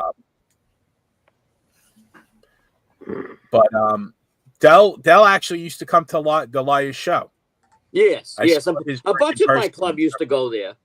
And then the Liars Club had a falling out. I don't know what happened. I don't know what the deal was. And then the show got screwed up a couple years or something. Yeah. I don't know. Back. Yeah. I mean, I knew gentleman Rich and named his other, Mickey I can't Gervais. think of this guy's name. It's driving me crazy. I think the guy who runs it now is Mickey Gervais. Okay. and they've had it's been a good show the past couple of years. Yeah. You guys should come down. Yeah. Yeah. You know the visit your problem friend with putting Frank. on a model show? It takes us a year to plan ours.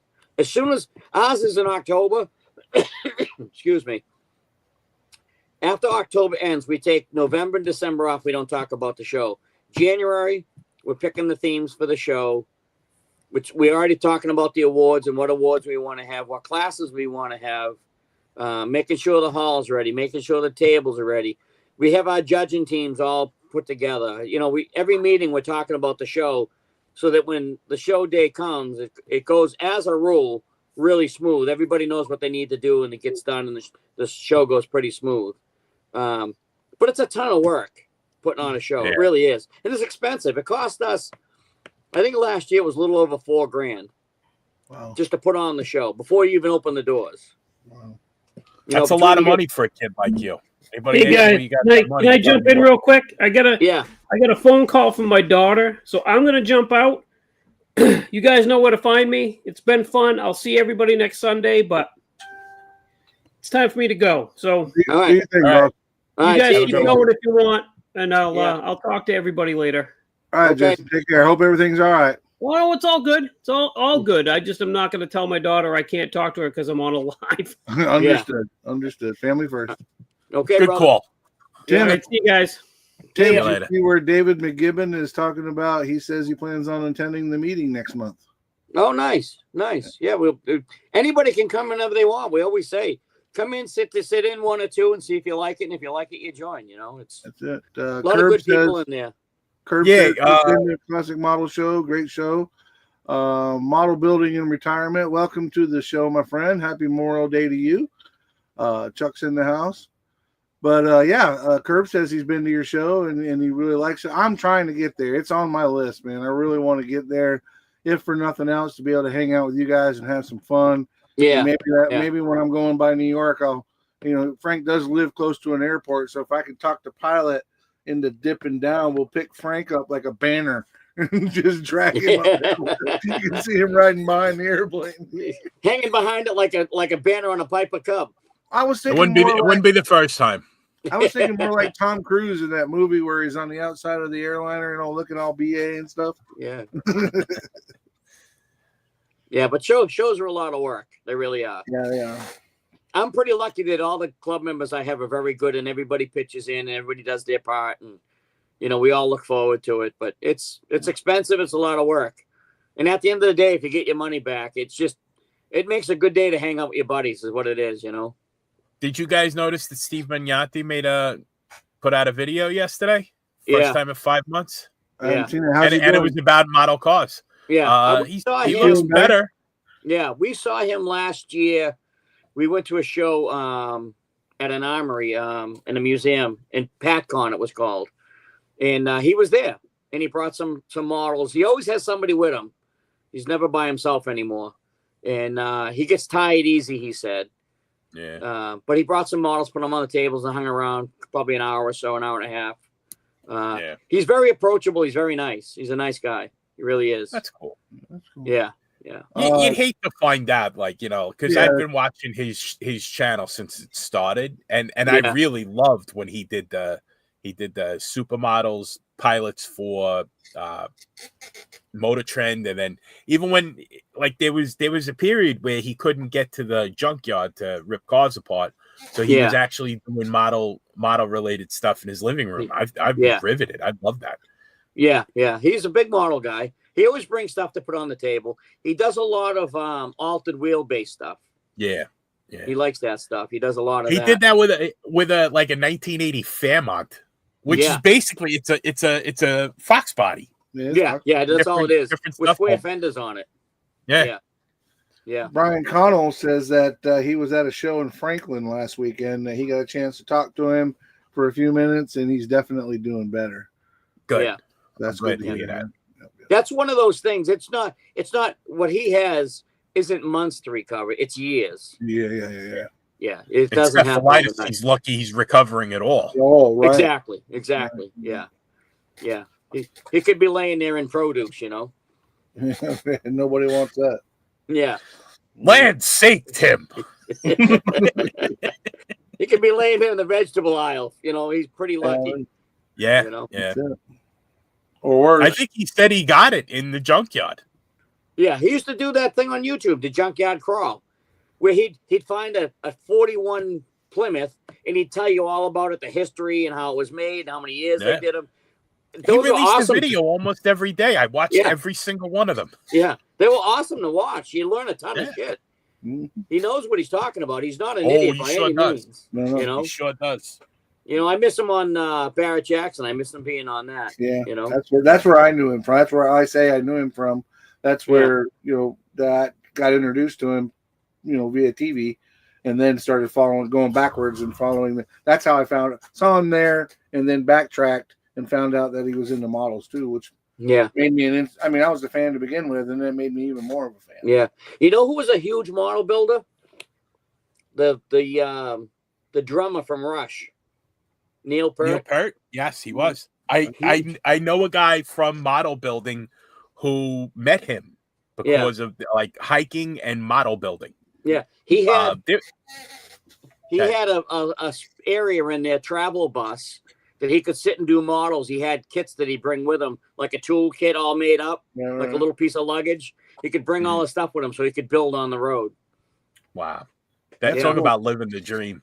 Yeah, exactly. I knew that Rod Stewart, and you can build an unbelievable model. Best drummer in the world. Yeah, oh, without a doubt. Yeah.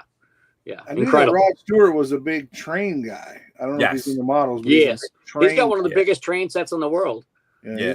Neil Young was into Lionel's. He bought I think he bought the company and saved it. Yeah. Chip Foose, his dad used to work for AMT. It was AMT back in the day. Yeah. And Chip built a bunch of models as a kid, which, I mean, he was building the models of the cars over in the corner at Dad's shop as a kid and looking at the real car. Right? Yeah. Yeah, it was that's pretty impressive. Tyler Perry, world-class radio control aircraft. Believe it or not, your jaws are going to drop. Caitlyn Jenner, one of like a forefront and a progenitor of 3D helicopter radio control flying. Yeah. Like where they do this, like you don't even know what the hell the damn thing's doing. It's just flapping around. Like, isn't that crazy? Yeah. We got one of the best out there. Yeah, we got a kid that does it's called the 495th RC Club. My friend Bonnie belongs to it. And it's not far from my house. So I get on there sometimes on a Sunday when Bonnie's down there and I'll watch them fly. And that's why I had that cub and stuff. And there's a kid down there with one of those helicopters. You can't even. It looks like it could just crash to the ground at any second. I used to get in my car whenever those things would stop flying. I get in my car. Yeah, crazy. That might not even stop it. Yeah, Bonnie's into Warbirds. He's into quarter scale. Now he's into money. Now he's into big money.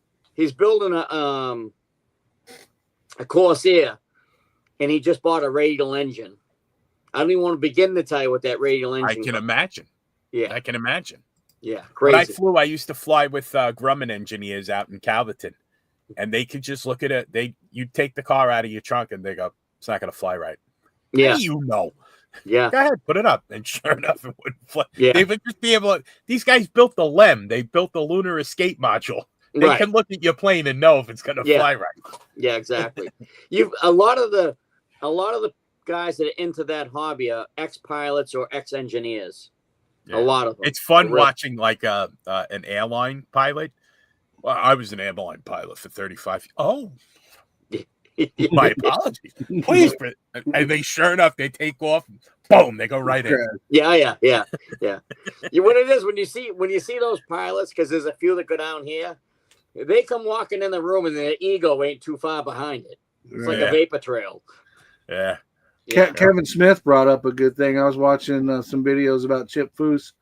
Chip is designing a doozy, and he's designing it from a kit that he has. Literally in the video, he has his drawing board, and he has the doozy model kit up here, and he's drawing it out.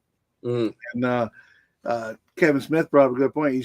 That'll probably end up being a model kit. Let's hope anyway. Yeah, they already have the Duesenberg. They got the molds. They have the tools if they still have the tools. But I don't know if Revell got those tools. Did Atlantis? get those tools? Yeah. Yeah. Intrigue. Like you were on the show on Monday with listening to James Duff talk about all the history. I'm with you. I was like, I was all enthralled with it. And how he keeps track of it. All right. He knows what he's talking about for sure. Yeah. But I thought about doing some videos like that, getting a kit, just a random kit. And for me, it would probably be an AMT kit because that's what I'm most, or AMC kit rather, because that's what I'm most versed in. And talk about the history. I wonder if it would be something people would be interested in. Yeah. Talk about the history of the 1-to-1 car and talk about the history of the model. I think there's a guy that's channel is basically that. Yeah, Chris Kelly Martin. Is that what he does? Okay. Yeah. Is I get it's another. Chris, I get is one the archaeologist? Oh, that's Yes. another guy too. Yeah. Matt Conti was doing something Similar. Yeah. Matt does a lot of Lucas kits and talking about the history of the kits. Yeah. Listen, there's another sharp guy. That dude, you're not going to get, when it comes to model kits, you're not going to get nothing past Matt. He knows his stuff. On a different subject, why do Tamiya bottles do this? I don't know. I've never had one do that. And God, I hope it doesn't because it's I've never had that. That looks almost atmospheric. You know, if I push that little bubble in, it pops back out. Good God. In a minute, it'll pop back out on its own. Yeah, it's haunted. Yeah. It's haunted. Somebody's living. That's one of the first signs of the presence of Satan. Do you ever, while you're sitting in that room, do you ever see your breath? No, it's funny though. You know, we changed the windows in the house, and this was my bedroom when I was a kid, my hobby room. And the windows did have lead paint in them, but I don't think it affected me at all. No, not at all. Yeah, no. Do you ever speak Latin backwards? Because that no, but that every now and then I've been known to write red rum on the mirror. Red rum. There's a guy that posts pictures on one of the Facebook groups. I forget his name. Incredible builds, and he does a lot of custom stuff. And he did a Corvette, and that was the license plate, red rum. Red rum. And I said to him, I said, beautiful build. I love the plate. And he commented back, goes, you're and like 500 people had commented on the thing. He goes, you're the only one that noticed that plate. How can you not notice that? I should have pulled it up behind you. Yeah, exactly. Exactly. Well, guys, we're a little bit over our 2-hour thing. We have 2 options here. If you guys want to carry on and continue, we can definitely do that. And if we want to do that, I just received a text message about a friend who would like to join us. But if you've got things to do, plans, I know it's a holiday, then we can call it. But Mr. Lucas C. Sent me a he basically told me to give him the damn link so he can come in and say hey to everybody. If you guys are good with it, all right. Yeah, you guys can carry on. I have to go because I need to eat dinner because I have not eaten today, and being diabetic. I got to eat dinner in a little, but I want to make sure I say hi to Matt. Let's get Matt in here. I'll say hi to Matt, and then I'm going to bow out. Messenger. All right.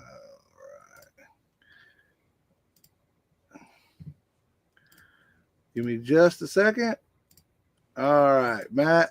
I sent you the link, my friend. Come join us. Say hi, and we'll hang out for a little bit. There we go. He's got the link.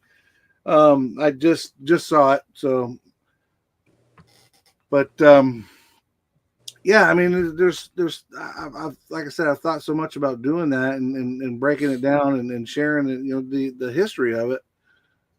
And it's good to know.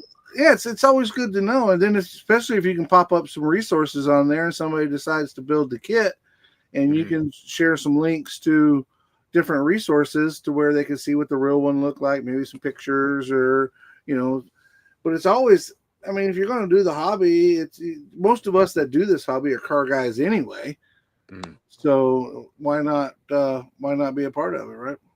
And learn more about it and get involved. All right, guys, I gotta go. I understand, Tim. Ready to eat dinner. He said, "I'll see you guys in a week. I hope you all have a great week. Thanks to everybody for tuning in, and we'll talk to you soon." All right, All Tim. right, I'll hit you up on PM later on, and we'll talk about that Yeah. other deal. You got it, bud. All right, man. All right, bye. See you later, Tim. And find Oh your wait, way Tim, before you go, out.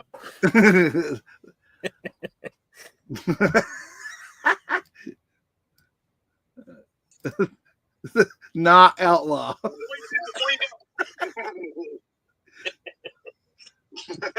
Tim's still there. I He got ain't got out yet, but there he is, About time. ladies and gentlemen, boys and girls, and children of all ages. The infamous, the world renowned, the world famous, the scary guy, Matt, Mr. Lucas C. How you doing, sir?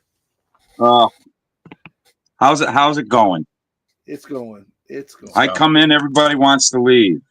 Well, it's the end of our 2 hours, so we're just hanging out. Now we're hanging out with you. Yeah, I know. Well, I'm just sitting here. I figured I'd say hi. Hell yeah. what are Hi. you working on, Matt? I'm actually claying up something that will be for a mold that I'm coming out with this week.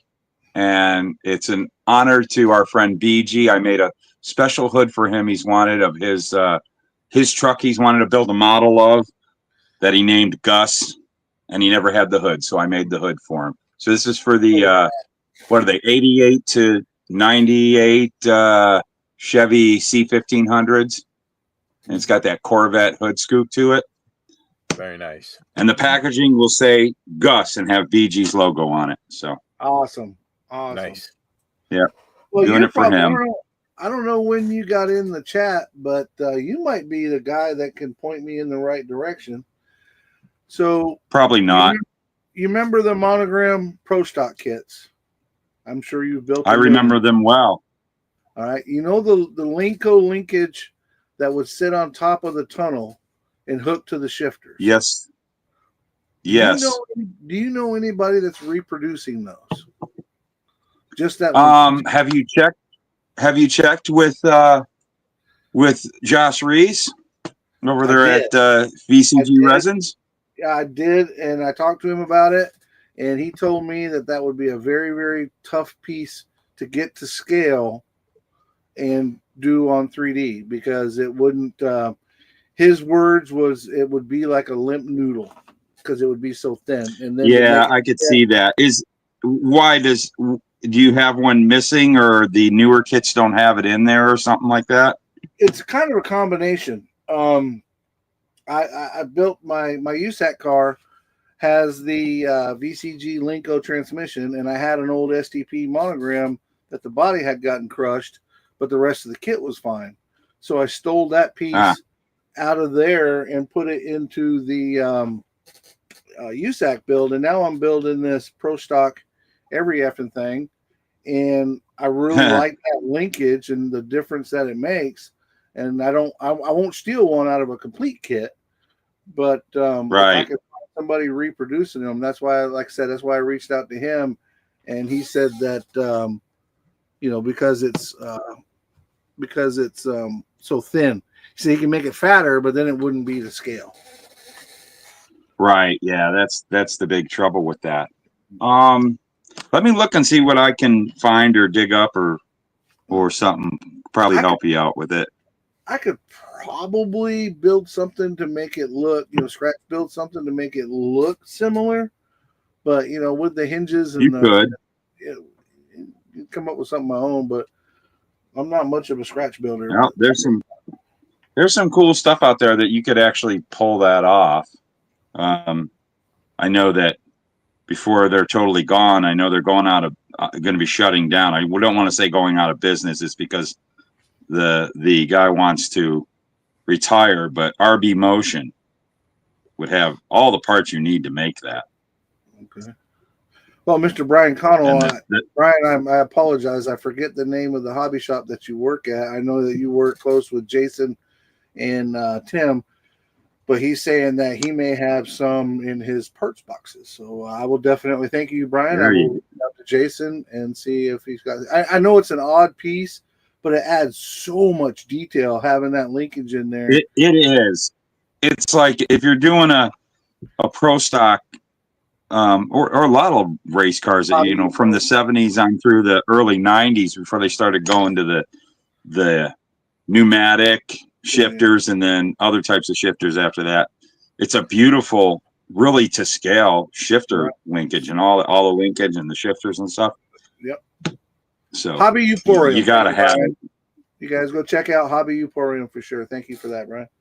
But yeah, I mean it's really cool. And then I'm building this this pacer, and I think it would, you know, just really add to it and make a big deal. But I've got some of those Monogram Pro stocks, but I'm like Frank and I were talking about earlier in the show. I'm not, and Tim's the same way too. I'm not stealing that out of a kit, and then later on, listen, yeah, those things are. Go ahead. Those things are getting hard to come by, and we're never going to see them again. Yeah, they're gone. Who? Well, Revell made them, or no, Monogram made them. Who do you think's got the molds now? If anybody would have. Oh, those molds don't exist anymore. They got melted down.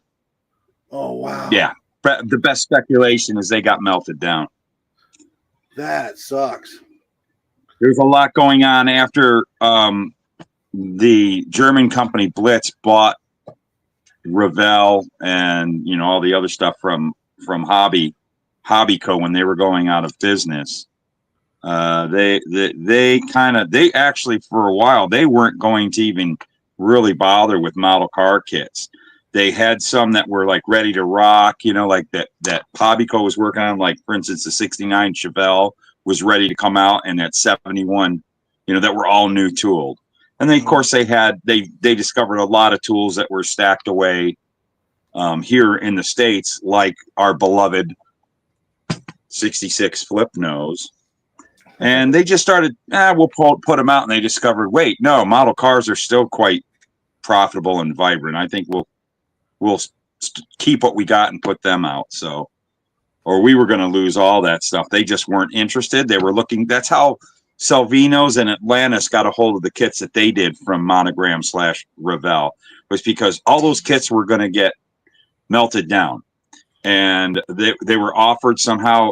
I don't know his name. The guy from Atlantis had an in, and he got the offer, but he couldn't buy everything. But all the NASCAR stuff that they were able to get was there, and he knew that Rick Salvino would be interested. And of course, Rick and Jim Rogers, you know, they're equal partners in that show, and they really put their butts on the line to get those things so that we continue to have them today. So, and they did a lot of things to. Yeah. Those guys are great. So a lot of cool stuff. Yeah, they did that. They did that and saved those for us. But unfortunately, the pro stock, which quite honestly, the pro stocks, when they came out with tried to bring back, you know, they did the rear Morrison and the Frank Iaconio car. There was a lot of things wrong with that chassis because it had been redone to fit the different years as the years went on. Like they repurposed it to be with the 4th gen Firebird. They did like that Summit car and then a couple other things. And they kind of weren't really accurate anymore to go with that older Camaro. But it was better than nothing, you know? Right, exactly. So even with that, that makes the old ones that have that linkage that you want and the proper floor and everything that much harder to get a hold of and more valuable, even more so than if you find the 2008 version of those Camaros. What's that? Even the shoe boxes. Remember they did the Pro Mod in the 90s? They did the Christine. Yeah, those don't know where those molds are. Those were a complete, and they had a nice linkage in them too. Those were a completely different kit. They didn't share anything with those pro stocks. But yeah, those are kind of, and those are 25th scale, where the pro stocks were all 24th. And they came from a different era. But it's kind of a bummer that those are kind of gone. And I know it's like, and also you also have another cool kit, that Matt and Debbie Hay T-Bird.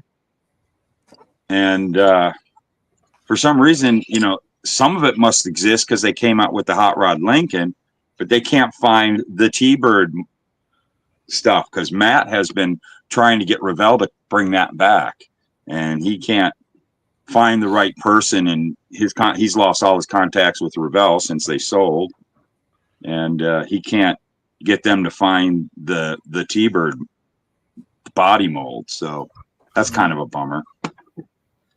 So yeah, I know the 55 jukebox because I had one that was either started or whatever. I was saying earlier that I went through all my drag race and stuff and all my junkyard. I used to keep them all in individual boxes, put them all in one big box, and then kept all the directions so I can look at the directions to see what piece might be in there, whatnot. And so that one, I've got that one. That might have it. And but long and short, which one is that? I didn't see that, Frank. You saw that's the. Oh yeah. Yeah. Okay. That actually has the chassis from the Rick Dauberton Pro Street, and there's that lovely thing right there. And that one is that's a super hard one to come by right there. I'm hoping to hear soon to be able to get a chance to go look at those two cars in person and go over to Matt's house and check them out and do a video on them. Yeah, I was going to say, looking forward to that. You're friends with Matt, right? I know you've done some videos with him. Is that right? I've started to become friends with him through mutual friends, and he's kind of a member of our model club. He's only come a few times, but he's into model cars. He actually might start building more now, but I took him over to Andy's when Andy first got that collection. He bought a lot of old kits from Andy, and he was just, yeah. But the one, and he wanted the one Matt and Debbie Hay car. That I told him, no, that's mine, dude. I wouldn't let him have it. I denied him, but I said, but we can make a video about it. Being the aficionado that you are, which one was first, the white body or the pink body? The white what do you? Oh, the pink. As far as the plastic, yes, yeah, the pink. Which I had it. Oh, it's right here. The one that Frank was holding up. Yeah, that's the one I have about. Yeah. This one is, and it's not the proper. They this more like the Matt Debbie Hayes one. Yes, they did reissue it at one point. Really? Matt would know. It's actually twice. That it was reissued twice. The first time was in a 3-pack of Revell's Pro Street 3-pack. I think it only sold at Kmart or something like that, or Walmart. And then in 2014, when Matt bought the car back, he was still in with Revell, and he did a deal with them. And, he actually contacted Revell to see if, he could still have the rights to go show the car and show it with Revell boxes and, the whole display and all that. And they were like, well, we're thinking about putting the kit back out, so we need to sign some new contracts anyways. This is when Hobbyco owned them, and Ed Sexton was still around, because Ed Sexton was Matt's connection. And so he got that deal going. So in 2014 was the last time they put it out. And Matt was not happy with that box art. I don't know if either one of you have that one, if anyone's familiar with it. It shows the car on a drag strip. And Matt says it's not a drag car, it's a Pro Street. Right.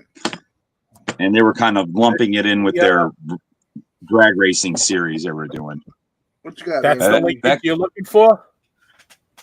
That's the Lego link. Yeah, it goes from the shifter. It's similar, yeah. But I think on the ones you're talking about, the monogram, the 1/24th scale, it was like a separate.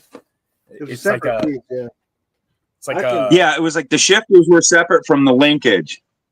And I'll blow it up. I bet you anything I have one around here or something. Yeah, let me show you on the layout here.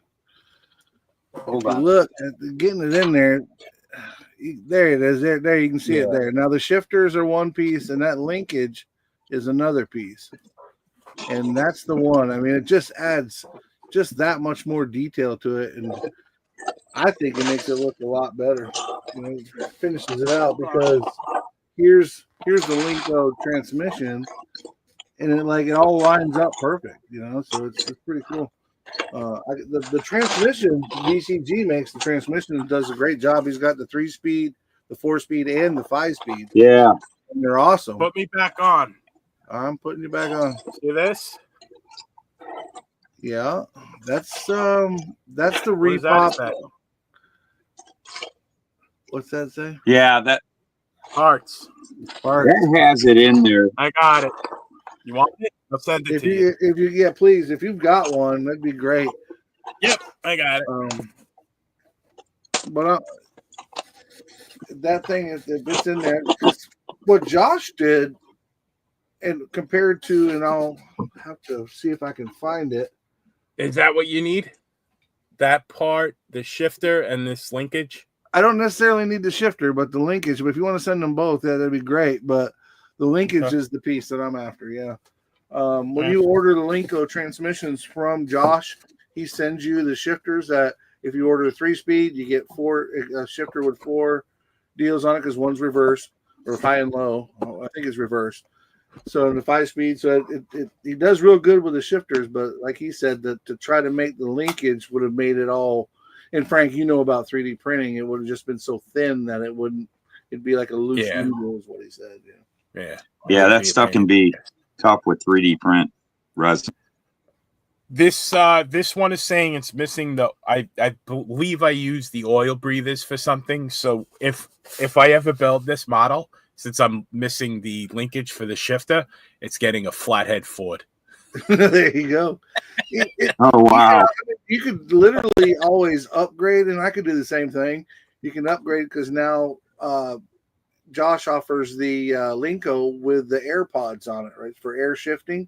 So you could run a little airline, into a box, and I thought about doing that, and you can make it look very real, but I just like that linkage, man. I think that linkage is really, really cool. One thing that I'm going to be doing with a couple of those Pro Stock kits, like one of those Thunderbirds, is I'm completely eliminating the Lenko and everything, and I'm going to go with a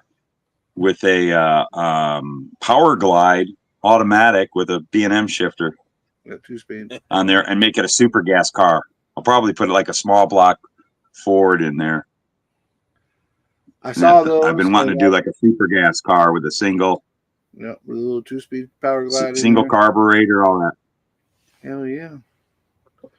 Well, I'm definitely going like 3 stages of stupid with this Pro Mod deal. It's my closest thing to and again, it's more kit bashing and modification than it is custom building, but I'm putting the Iceman Hemi Pro Top Fuel engine in it just so that that's nice. That's crazy.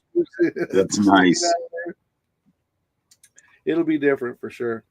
But Thursday night when we were on doing the AMC livecast, we were talking about the Scale Model Car podcast group build with the rally car. And everybody, you don't want to mess with those guys. Yeah, those got bad news. But everybody there decided that what I needed to do, because the Pro Stock everything's a pacer, and my rally car is a pacer, so we're gonna get a hitch to put on the back of my rally car and use it to tow around my Pro Mod, and then we're gonna call it White Trash Racing. Jeez, well that's perfect for you. Yeah, I'm white trash, so why not, right? Yeah, exactly. Yeah. You're not white trash, you're white treasure. Is that what it is? Oh, aren't you nice, Frank? I'm like Kid Rock. I ain't out of I'm not straight out of Compton. I'm straight out the trailer.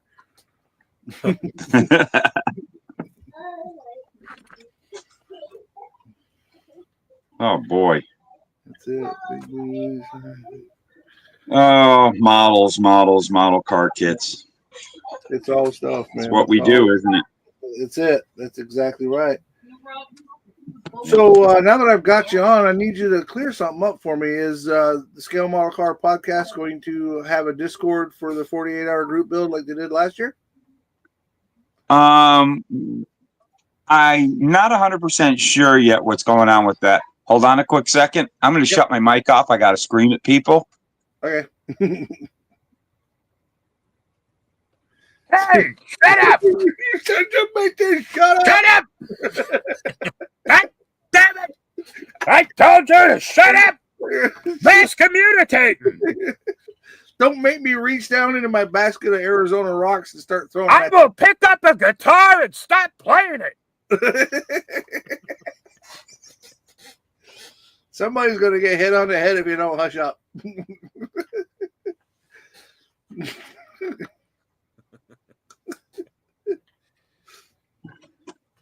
And There, I give them the Y2 and what for. That's it. Yes. Kevin Smith said, "Get off my lawn."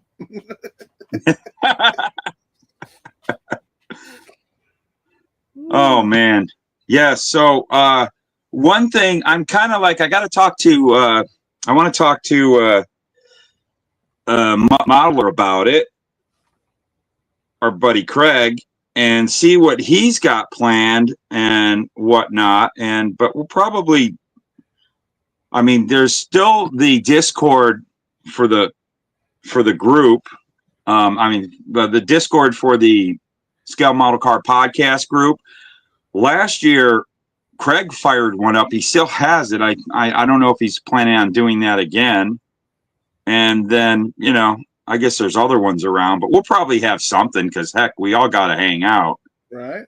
That's what made it even funner is when we had all the hangouts going on.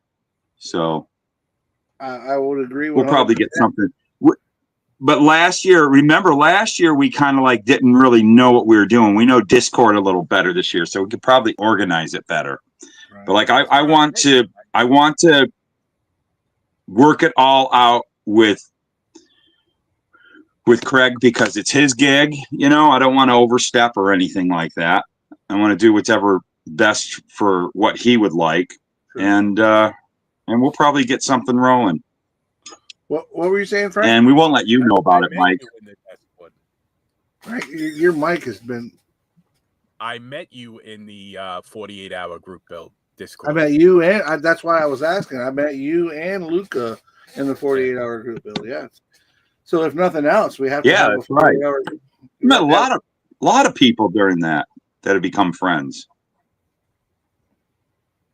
Frank, did you turn your mic down or something? Because you're very hard to hear right now. Can you hear me now?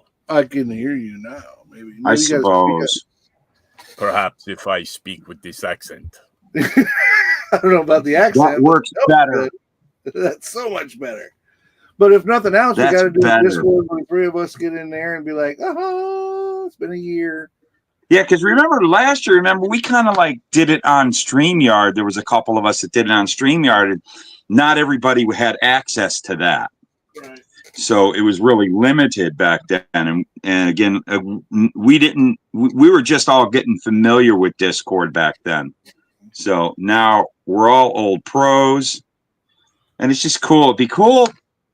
I mean, definitely, since we have the Discord over at the Scale Model Car podcast, feel free, everybody use that too, you know. That would be a lot of fun. But yeah, if Craig fires up his, I think we all should just go there. Yeah, that's what I agree with you 100%. Let you know, because that's at home, but if it gets too busy, yeah, let's you know, it's his. Yeah, like a spillover. This is. I'm probably. I had talked to him recently. I'm probably gonna have him come on the channel and we'll talk about, you know, we'll promote the thing here soon, and him and I'll talk about that and get it fired up. But it's definitely something, you know, I know everybody would like it.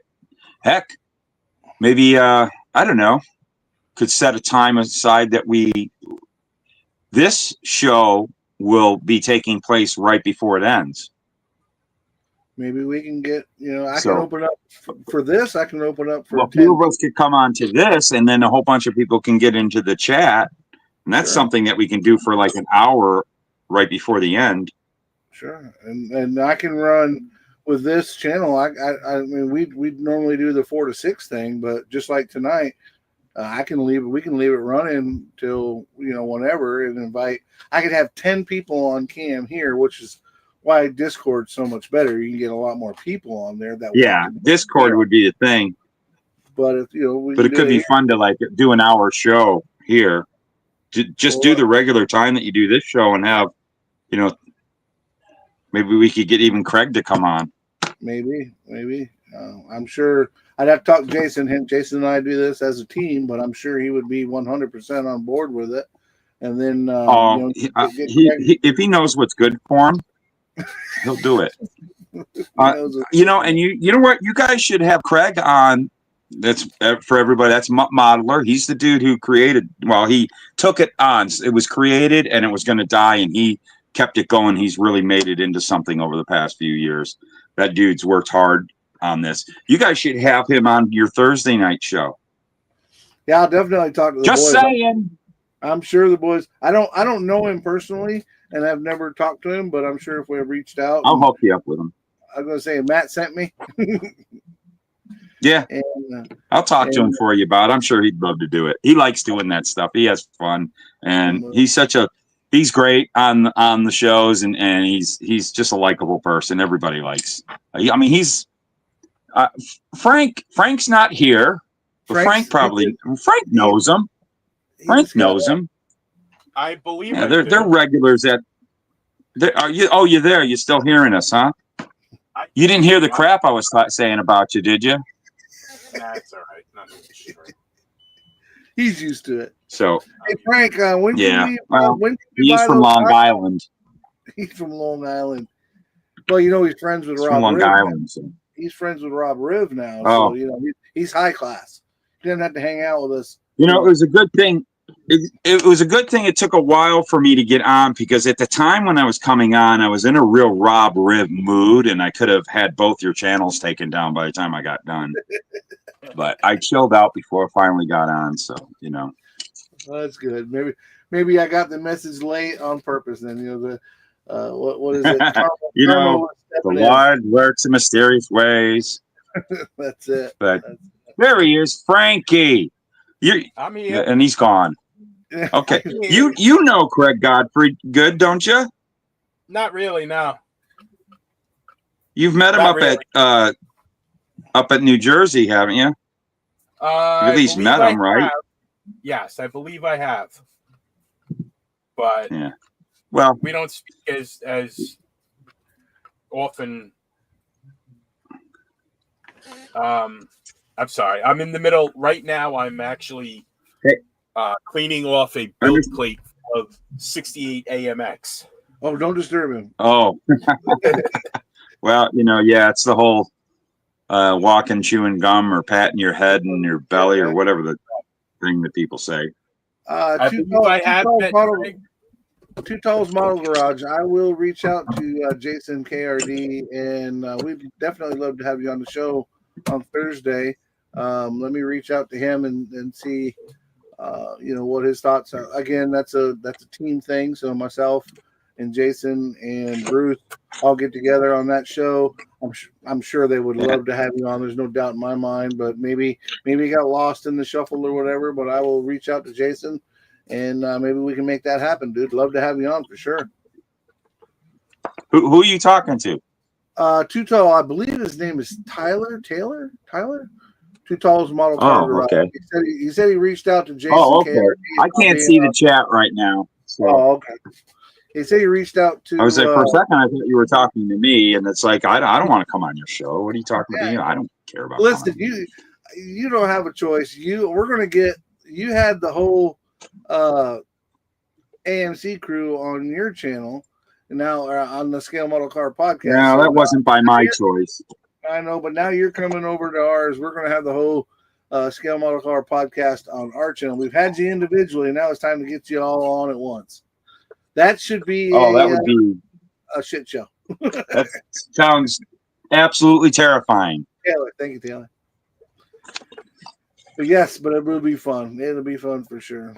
We're changing up the AMC thing a little bit through the summer, but we're gonna get some guys on there. Frankie, I see you. I see you, Frankie. I see you. Chassis and running gear. Listen, Frankie knows how to get my attention. He pulls out AMC stuff, and next thing I know, I'm like, oh, clouds part. And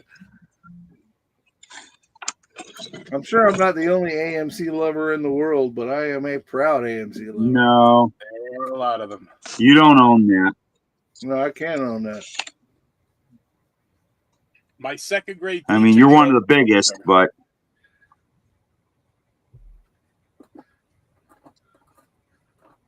That is awesome. Let me know if you hear this. That gets loud. Is that allowed? No, I don't hear it. Okay, that's the I do in nothing. The tank getting agitated. Yeah.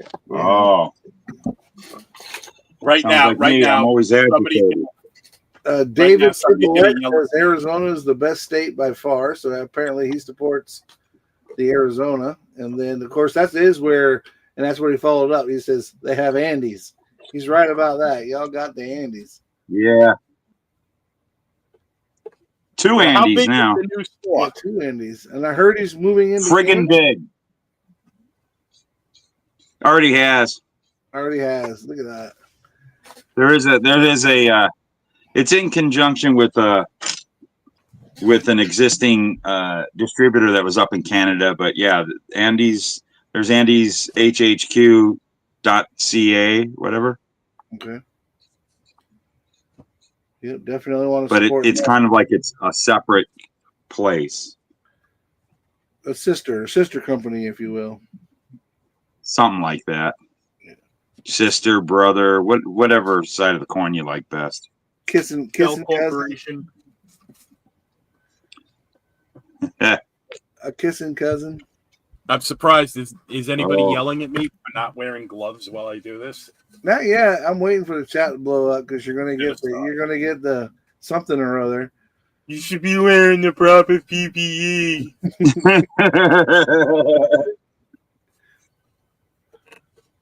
I'm not even getting this on my hands. That's how many times this build plate has been through the ringer.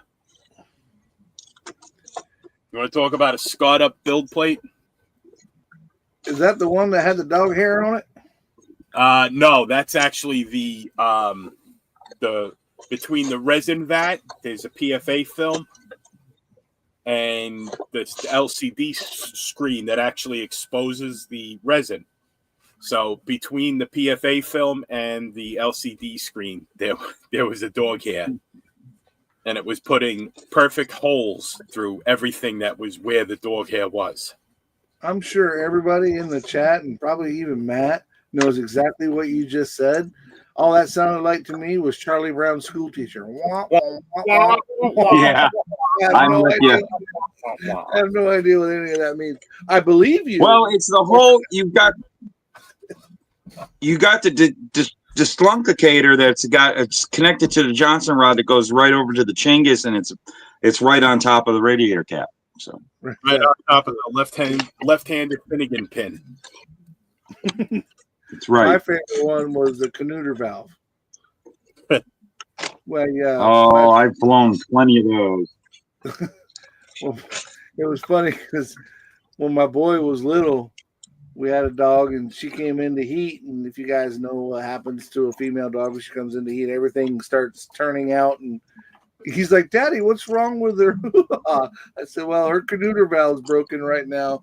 So a couple weeks, she'll be fine." She busted up a flapper valve. That's it. She blew a gasket for sure. All right. What do we Me oh my oh. I know, right? From Jersey, now live in tax of shit's even more taxes.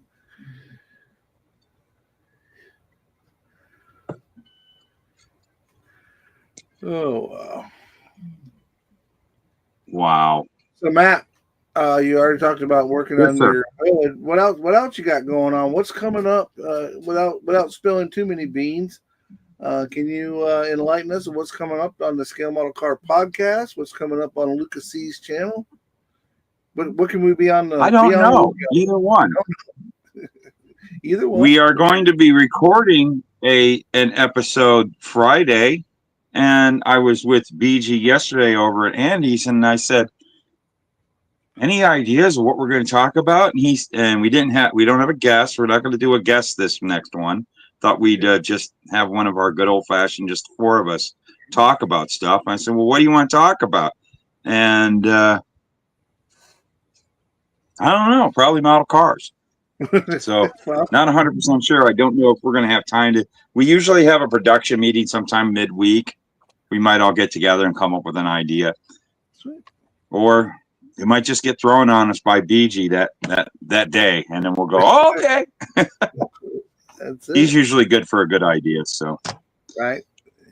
we'll What do a great that. guy. And as far as my channel, got a couple things in the brewing. I haven't had a lot of time to work on some videos, which is kind of a bummer. So I hope to get something done. I'm getting ready tonight to record the next episode of the Auto Modeler Magazine preview with Scott. So we're going to shoot that tonight. So that should be out in a day or so. Well, do So me you a guys favor, get to tell Scott I see said, hey. what's coming up with the next issue. That's it, man. I love that magazine. Scott came on the AMC show. What a great guy. Love that magazine. Yeah, he's awesome. The hobby needed someone like him, man. Yep, for sure. For sure. Really honestly feel that way about it. Yeah, Needed him. He's been less than a year now, and I think he's doing really well. I mean, I don't know his numbers or whatever, but I definitely This is the 6th issue coming out, so that means it's the last issue of the first year of the magazine. So yeah, and it did very well. And the magazine, his wife and him, Maddie and him are very pleased with the results. So it's going really well. He definitely brings a lot to the table, something for everybody with the different builders that he has in there, the different articles that he has in there. And of course, the vendors, you always flip through there and look for different vendors and whatnot. But really, really, definitely love that magazine, man. Support those guys. Yeah, that's for sure. Absolutely. But they're doing good things. What about you, Frank? You got anything coming down the line that you want to share with us, or you know what you're doing? I mean, besides all that, I have to film the finale for my USAC group build. That's done. I'm going to start the work on finishing the 2 charges, the one with the mod top and the ugly pea soup green that I showed you before. Right. I'm starting my I'm going to be starting my 1964 Impala for Leon's group build, which is already done. I haven't even started it yet. Then I have to start JT from I Need My Garage Time with JT. He has the 50s and 60s on Steely's group build. That's also done. I haven't even started. But for that, I'm going to be doing the new Mobius 65 Coronet. I'm going to be painting that one white with a burgundy interior. And I'm going to be using one of the grills from Fuse Sprues Loose. Then I'm going to build a 1/48 scale FM1 Wildcat. That sounds like an airplane. That is an airplane. That is cool. That is cool. Well, we definitely want to see your progress on the airplane, because we don't get much airplane guys on here, but we had our airplane thing earlier. You saw the extent of my aircraft capabilities. Folks, I just got the call for dinner, so I have to head off. All right. Well, I think we're going to go ahead and shut it down. We have a chance to get Matt in here. I want to thank you, Matt, for coming in. Thank you. Yeah, it was fun. Thanks for having me. Frank or Matt, real quick, you got anything you want to plug? We talked about your podcast, but get your plugs in, bud. Well, I will say this. I do have something that's about to come out this week. Another thing that I'm working on the molds for. Hope to have the molds all done within the next couple of days. I will be coming out with a resin conversion kit, I guess you could say, but it's going to be a complete cab conversion kit for the MPC Deserter and what is that, the Sod Buster? Those the GMC and the Chevy 80 square body 4-wheel drives. I already do the 2-wheel drive conversion, like the 2-wheel drive conversion. Mhm. So if you guys want to backdate it and turn it into a mid-70s pickup, there's the hood, one of the pieces parts, and it's going to have the cab, the hood, the lower valance with the blinkers, the front bumper, and you'll be able to and of course the hood, you'll be able to use all those parts, and there'll be a direct drop on to those MPC kits because that's what it came from. As a matter of fact, the donor kit's right here. There it Everyone is. who knows the lineage of those MPC. I got a 78 coming out, and I'll also have the hood and the grill for the 79 too. And where Pretty can they soon find after all, that. where can they find all these awesome You Lucas can- products? Well, you can join my Facebook page. That's the Lucas C Products, and that'll keep you informed of what's going on. But everything right now is sold over at andyshhq.com. You get on to andyshhq.com, just go into the search and hit Luka, Luka, and it'll take you to all my parts that are for sale right there. We got some new things that might be happening soon, that there might be another place to buy my parts coming soon. But for right now, it's just at Andy's, and that truck will be there probably in a week or two. Sweet. I hope to have it on there in a week or two. Right now, Andy's going through some changes. He can't take on any new SKUs, so I might find if people are wanting that. We'll see how it comes out in the next couple of weeks. I'll let people know. That's why go join my page if you're interested in this. I might have a different way of getting it to you until Andy's gets kicked off. Sweet. I don't know. We'll see how it all works out. But yep, that's the next big thing coming from Lucas C Products. Absolutely. And of course, the Lucas C Hobby headquarters on Facebook, and the Scale Model Car podcast, which you can find on all of your podcast formats, Spotify, Apple, all those. Or just I haven't been able to figure out a way to get that to happen. It's kind of been disheartening. But we do have a YouTube channel now for the Scale Model Car podcast. That's a separate. It's not my channel. It's not BG's or Chuck's or Jason's channel. It's its own channel. You go on to there's actually two channels. There's all the old shows from the past we're putting up on, called the Scale Model Car Podcast Classics, and then we have the Scale Model Car Podcast. That's just basically, since we started the channel, all of the more recent additions to our podcast, which we're going to be doing number 41 next. Nice. So, well, for sure you can find them on Spotify. You can now watch it and listen and watch. Listen and watch at the same time. You can find it on Spotify. I think that's the only. That's the one. That's the one I watch it on. Or I watch and listen. But what about you, Mr. Frank? Yeah. I know you got some plugs that you want to get in there and talk about your stuff. I am Frank's Model Works on YouTube. Please like, subscribe, comment, share, tell your family about it. Tell them how much of a delight I am. And after the early If you part of the can. show, That's really special. after the early Head part of over. the show, you can send him cards, wishing him the best of luck, and know that his dad didn't like him, and you weren't the only ones that your dad. We had a whole. I have we had a proof whole that my thing. father did not like me.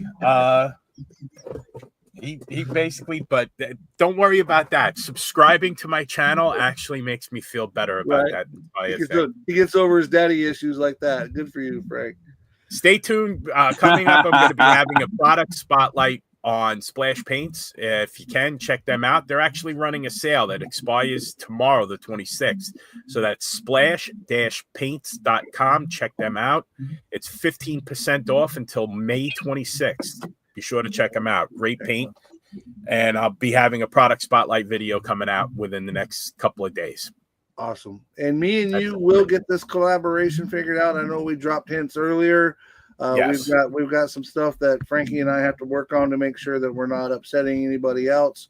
But Frankie and I do have a collab coming up, so y'all stay tuned. I'm sure it'll show up on both Frank's Autoworks and well, this is a go. So whatever. You didn't ask me if you were upsetting me. I figured you'd just be happy. I never got asked. I figured you'd just be happy. Well, I'm upset. All right, I'm happy for you. We'll have to smooth that out. All right, guys, I want to give a big shout out to everybody in the chat. We had a little over 70 people in here today. Thank you guys so very much. We appreciate you. We know it's a holiday. Take time for us and hanging out with us. A lot of fun. We appreciate everybody that comes in. Ted, Kevin, David. The chat's been blowing up today, so we appreciate y'all. And I'm going to say my goodbyes and my plugs, and then we'll see you guys next Sunday. So this is Mike, Scale Model Outlaw. You can find me on YouTube's at Scale Model Outlaw, Facebook on the Scale Model Outlaw, Thursday nights at 8 p.m. Eastern Standard Time. You can find me on the AMC Livecast along with my good friends Jason and Bruce. And, of course, Sundays, myself, Frank, special guests like Mr. Matt that we had today, and Tim Ryan and Justin, who couldn't make it this week, but is normally on the show on Sundays at 4 p.m. Eastern Standard Time. So y'all have a good holiday. Be safe. If you have a couple drinks, stay at the house, because I'm here to tell you, even my little town that I live in, cops are everywhere. Be safe. Don't do nothing stupid. Have fun. And enjoy the barbecue. All right, guys. We'll see you guys next Sunday. Matt and Frank, hang on if you can. We are out of here, guys. Peace out. Take care. Take care, all.